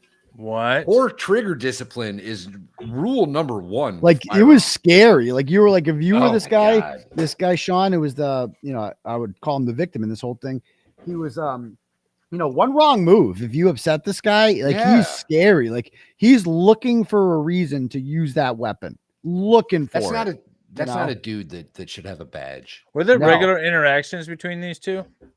There was an interaction in 2021 when Like 4 years ago? Okay. yeah, like 4 years ago, he went to the guy, ironically, is in charge of issuing firearm permits in the state of Connecticut. And so he went there in 2021 to, I forget what he was doing there exactly, but like he went to state police headquarters and was filming like he always does. And Fahey comes out and basically tells him, get the fuck out of here, and loses his temper on him. And then just comes out and tries to arrest him on the spot. Like one of the other officers somehow talks him out of it, I guess. But whatever, like it was an insane video too. So that was their previous. And ever since then, this Long Island auditor guy has kind of had a hard on for this Fahey dude and has started like investigating him and looking into his overtime pay and thought that was shady. And he shows up like a reporter would do, like I did with the McAlberts, and knocks on someone's door. And you're allowed to do that as long as there's no trespassing signs or anything like that. And he was asked to leave. He left. He was walking away. And that's when the guy came out with his gun and got in his face and spit on him again. And the best part was when the cops are like, yeah, so it's not a crime to spit on somebody in Connecticut. And he's like, oh, so I can spit on you right now. And he's like, no, actually you can't do that because it is a crime to spit on a police officer. And so it's like, so there you're on video. He's literally saying, no, I'm special. There are special laws for cops. You can't spit on us, but we can spit on you. That's the law in the state of Connecticut, which is just wild. That's insane. Yeah. You got to see the video. Like it's fucking wild. When did you do this? This happened to him the Friday before last. I was just wondering when you covered it, when you were talking about it. I did a stream on it Wednesday afternoon. Okay. And I was right. And then Sean, Paul Reyes, he watched this. I'd never talked to him before, and he showed up in the comments, and then he came on, and I had him on for an interview. It was pretty cool. That's very cool. Yeah. I'm gonna have to check that stream out. So you asked earlier, like, what are you gonna do, when this is done? Some shit like this, whatever comes up. Like there's always gonna be something. Yeah. There's always gonna be something. Yeah, there's always a new trial. There's always a new case. There's always somebody doing something stupid. That's the beauty of my work. It's like, I call it the ratchet industrial complex. Like without people behaving poorly, I would have nothing to do. I would make no money. Like I'm dependent on people acting like shitheads in order to make a living. And people will always act like shitheads. So I'll always be there to cover it. And we're glad Have you ever been scared throughout this process? Like I know, only of Brian Tully. He's the only one that scares me. Because that motherfucker's got it in for me, and he's devious, and he's an amazing liar, and he's the only one that scares me out of all of them. Because what scares me about him is that judges believe him, and judges trust him. That's the scariest part about Brian. Not one of these motherfuckers scares me as like a physical threat. Like I'm not scared of Brian Albert. I'm not scared of any of them. Like they don't scare me. If you want to fight, we could fight. Like, if you actually want to do that, I'm not scared of any of you punks. You ain't and you're not going to do shit. Ultimately, at the end of the day, you're a pussy. You're not going to lay a fucking finger on me. You wouldn't dare, because I got a camera in my hands. I'm filming this shit. You wouldn't dare do that. And so like that, the camera. Wait. I got a very important question. Do the videos that you film automatically get uploaded to the cloud? I don't know. They're on YouTube. Probably. Oh, so you're doing it live. Yeah, like everything I record goes on YouTube. There's nothing I do that doesn't go on YouTube. Yeah. Was that Jill Daniels thing live? Yeah, that was live. That was live. That was actually on Facebook live. Outstanding. Yeah. And yeah, there was. Yeah. So like, that's the thing. It's like, if you guys want to do it, if you want to commit a felony on crime, I would love on video. I would actually love that. Like the camera to me is more powerful than a gun. Cause it's like, it changes people's behavior when they're on video, when they're on being filmed. The pen is mightier than the sword, but the camera defeats a gun every damn time. It does. So no, I mean, I've never once been scared of any of these people. We got an update on the fundraiser. We are almost there. We need like $900 more to get to my 23333 thing. But we got some new because that's an even number. Oh, 20th Century Fox. Thank you. Yeah. Poopy. 2333. I mean, 20th Century Poopy Yeah, Fox. but Tully is smart enough to have people in between him and the stupidest things that is done. He's always going to have a Buchanan, a Proctor, between him and whatever misconduct. Right. Yeah, he is. He's a crafty one, that guy. He's that's the thing. He scares me because of his ability to lie and manipulate, and he's done it multiple times, and he's threatening. Like, he's the only one who scares me, not because he's a physical threat, because he knows how to put people in jail, which scares me more than any threats of physical violence. The threat of being in jail is much scarier than being punched in the face. I'd rather be punched in the face than sent to jail. Me too. No doubt about it. No doubt about it. How you long haven't of a jail? fallen on your face on concrete. I just want to say thank you to everybody who's giving a Lego shout out in this. That's amazing. And then there's also Nick's liver. Yeah, but other Lego shout outs. That's appreciated. Yeah, it's the standing joke when I do my fundraisers with the Wheel of Regrets. Yeah. Wheel. Nick's liver. The last three starred chats are for you, Valhalla. The Hellfish Haven and last three starred chats. The Hellfish Haven, I think, is a member chat for you. Member for 3 months. Hellfish Haven says Unk from Steel Exposed to Man of Steel. Keep it up. Unk from from Landon Steele. Okay, there was this guy I wrote about in 20. You got to be a follower of the blog. There's this guy Landon Steele, a scam artist that I wrote about in 2020. He's like this. He's a veteran, but he had become famous online as like this grizzled veteran who had claimed he'd fought in like all these major battles and shit. He was a complete fraud, and who was like manipulating women and taking advantage of them and using his fake veteran. He was in the army, but he just didn't see any combat, and he lied about it all. So I did like a 6-part expose on Landon Steele. So that's what they're talking about from Steel, from exposing Steel to Man of Steel. Yeah. I'm definitely gonna go check that out. So Hellfish Haven is a veteran as well. I'm a veteran. Hellfish Haven's a veteran. By the way, Hellfish Haven is local. He's in Norfolk County area. He's he's by you. So he knows. He's obviously read the stories. Yeah. He's a huge fan of yours. Yeah. Good dude.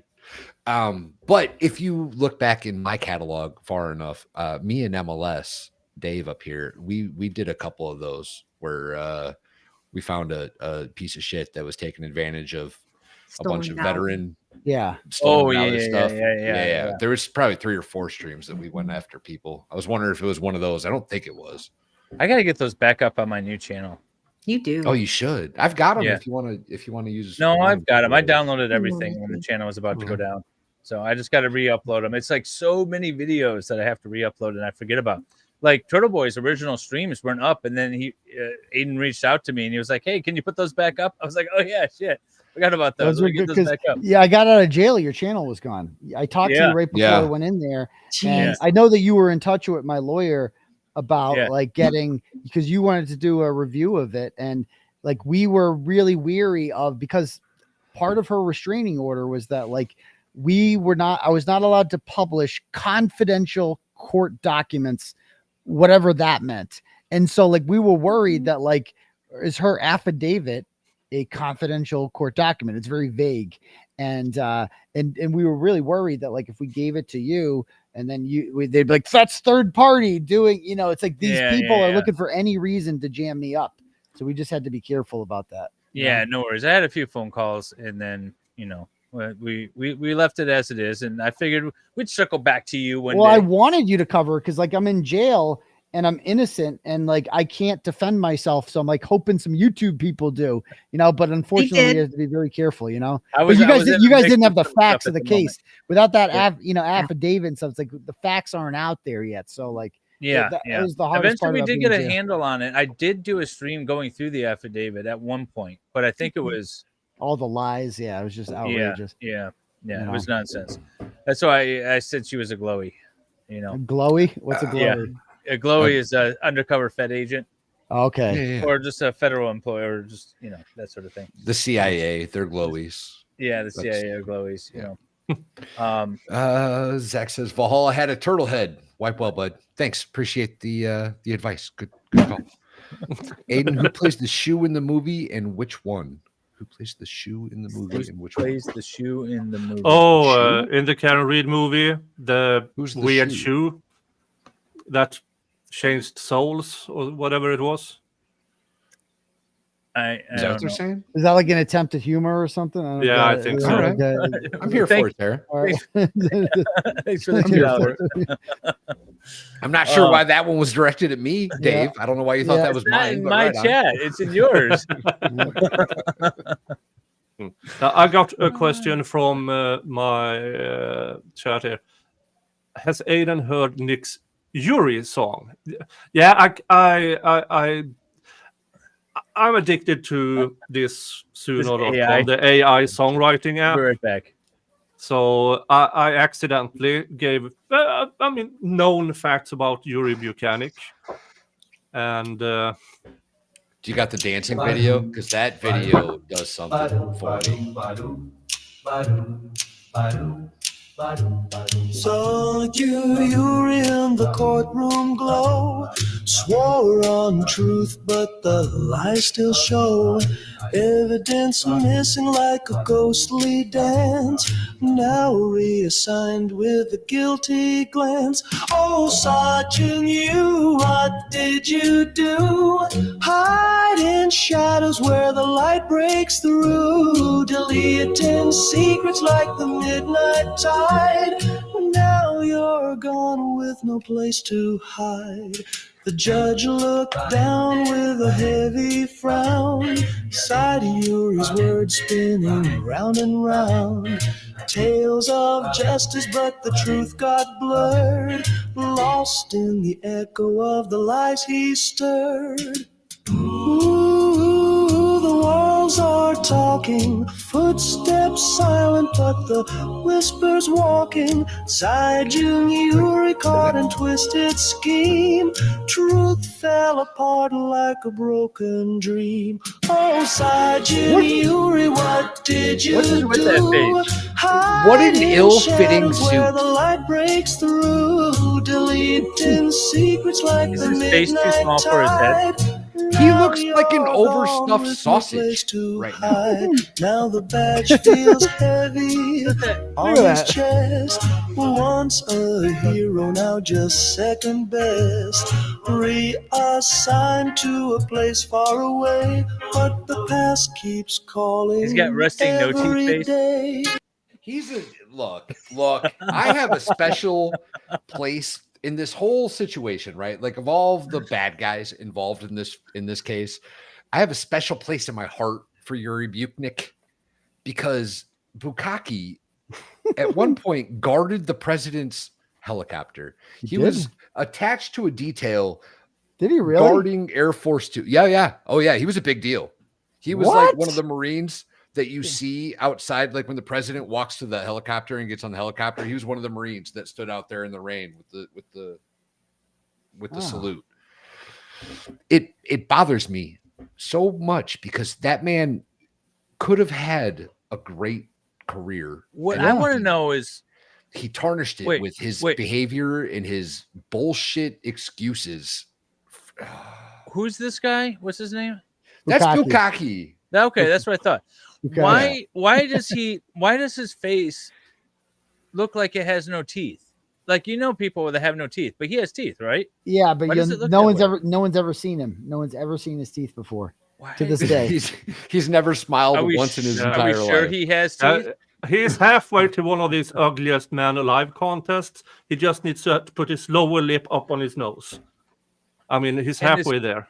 His face is too small for his head, right? We can all agree on that. He looks like a he's a Tetris piece. That's what I call him. He looks like a he reminds the Tetris piece that you can put, like the 4-1 that like is awesome and fills in the gaps like perfectly. He's that. You guys Tetris ever played? piece. You guys ever played Battletoads back in the day for Nintendo? Oh, that's kind of looks like the Battletoad.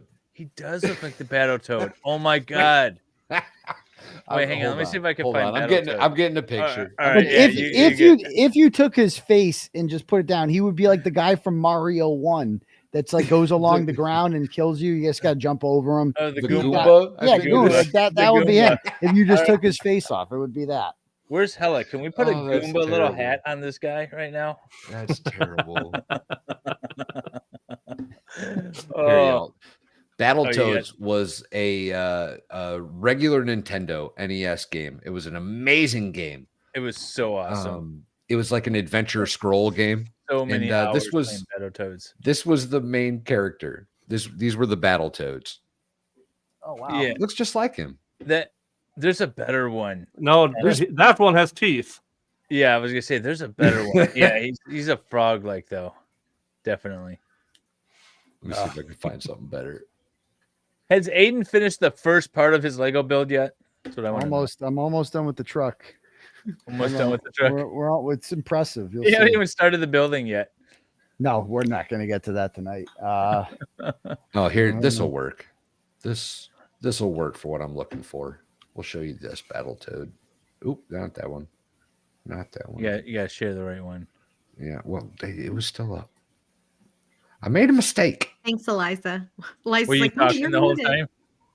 I was muted. Wendy's just chit chatting away. She got the best one-liners and Totally do. I'm like, I'm cracking myself up shit. and no one's laughing. What the hell?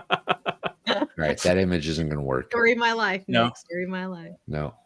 Do you got a good one? No, well, no, because you Sarah, were I'm looking. proud I of didn't him know. for embracing the Lego build too. I'm monitoring the. But for those of you who aren't GoFundMe. normal I guess I Lego know. watchers, Valhalla and David do a bi-monthly stream for Lego. They want to talk about it.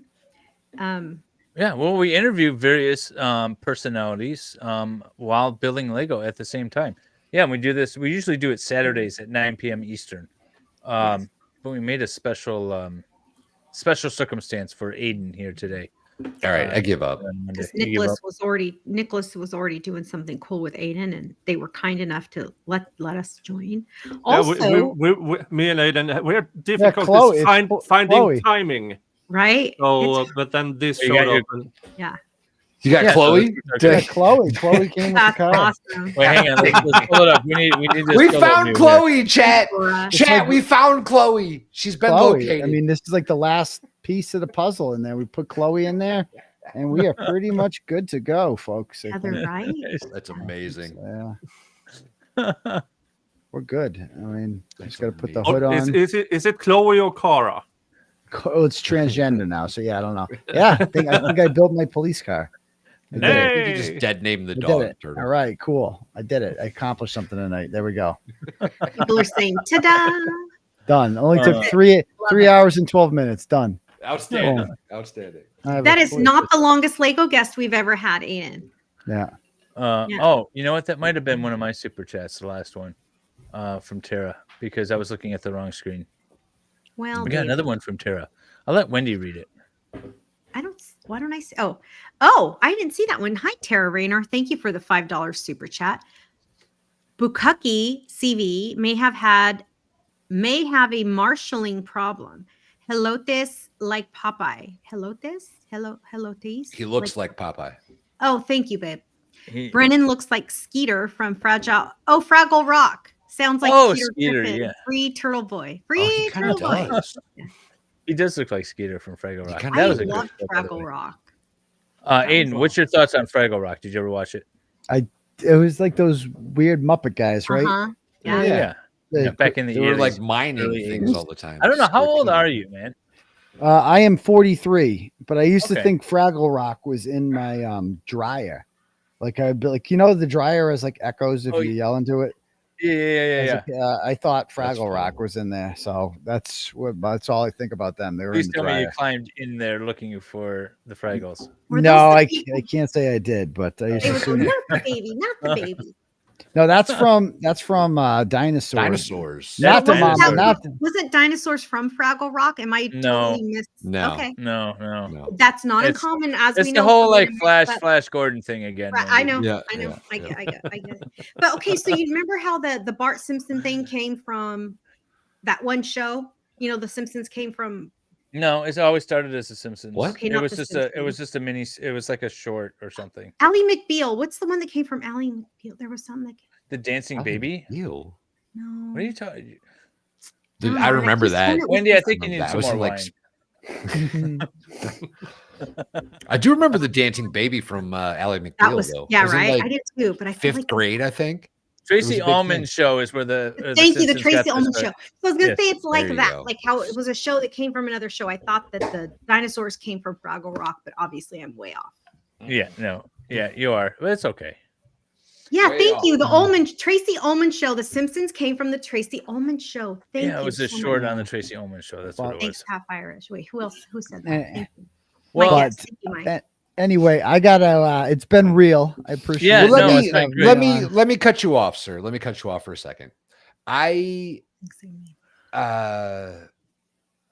So I've been to war a couple times, right? I've been to Iraq twice, and bravery is it's a weird thing, right? Bravery, it's not about doing the action, it's about persevering through the action, right? When there's fear involved and you still do the thing, that is bravery at its truest form. And what you have done, sir, with this Karen Reed case and exposing the corruption in Norfolk County is bravery at its purest form. Well, thank and you, I man. absolutely commend you for your actions involved. And I'm here, brother. I'm here for you. Well, man, coming from you, that means a lot, Val. So I appreciate that, my dude. And I am not as brave as a soldier who went to war, but because, like I said, I don't actually fear physical violence, but I do fear going to jail. But it hasn't been easy, but it'll all be worth it in the end because I have God on my side and I have righteousness on my side. The truth is on my side, and hell yes. Ultimately, we're gonna get through this, and it's gonna go down in history. Hell yeah. Yep. Totally So, agree. All right. appreciate Well, that. An awesome Lego guest. Well, thank you guys so much for having me. I appreciate No, it. thanks Thank very you much so for much. joining us. It's lovely to meet And you. so much. to everyone in the chat, again, we do this just about every Saturday. We have another one coming up Saturday. So We sure do. And wait, hang on. How do we do it? Free Zachariah Anderson? I'm doing it wrong. There we go. Also All the right. Karen Reed. Yeah, there we go. Yeah. There All we right. go. See you guys. All right, thanks, guys.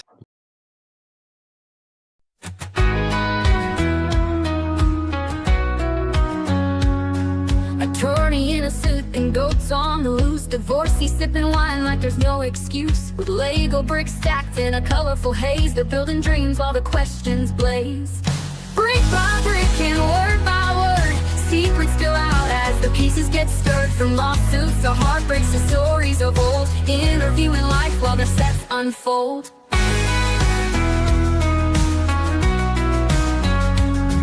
Attorney holds a file, but now it's a brick. The farmer speaks wisdom that's earthy and slick. The ex pours her tea while she laughs at the jokes. Behind a strange world, there's magic it evokes.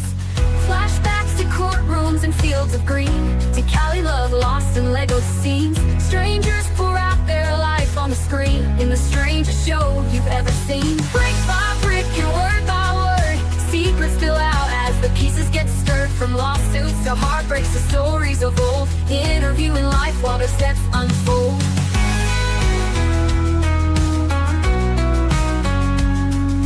Flashbacks to courtrooms and fields of green, to Cali love lost in Lego scenes. Strangers pour out their life on the screen, in the strangest show you've ever seen. Brick by brick and word by word, secrets spill out as the pieces get stirred. From lawsuits to heartbreaks to stories of old, interviewing life while the sets unfold. Classic castles grow, but so do the stories. Tales of fame, past glory, and embarrassing stories. The goat farmer grins, says life's full of muck. The attorney replies, bet that's worth the buck. Brick by brick and word by word, secrets spill out as the pieces get stirred. From lawsuits to heartbreaks to stories of old, interviewing life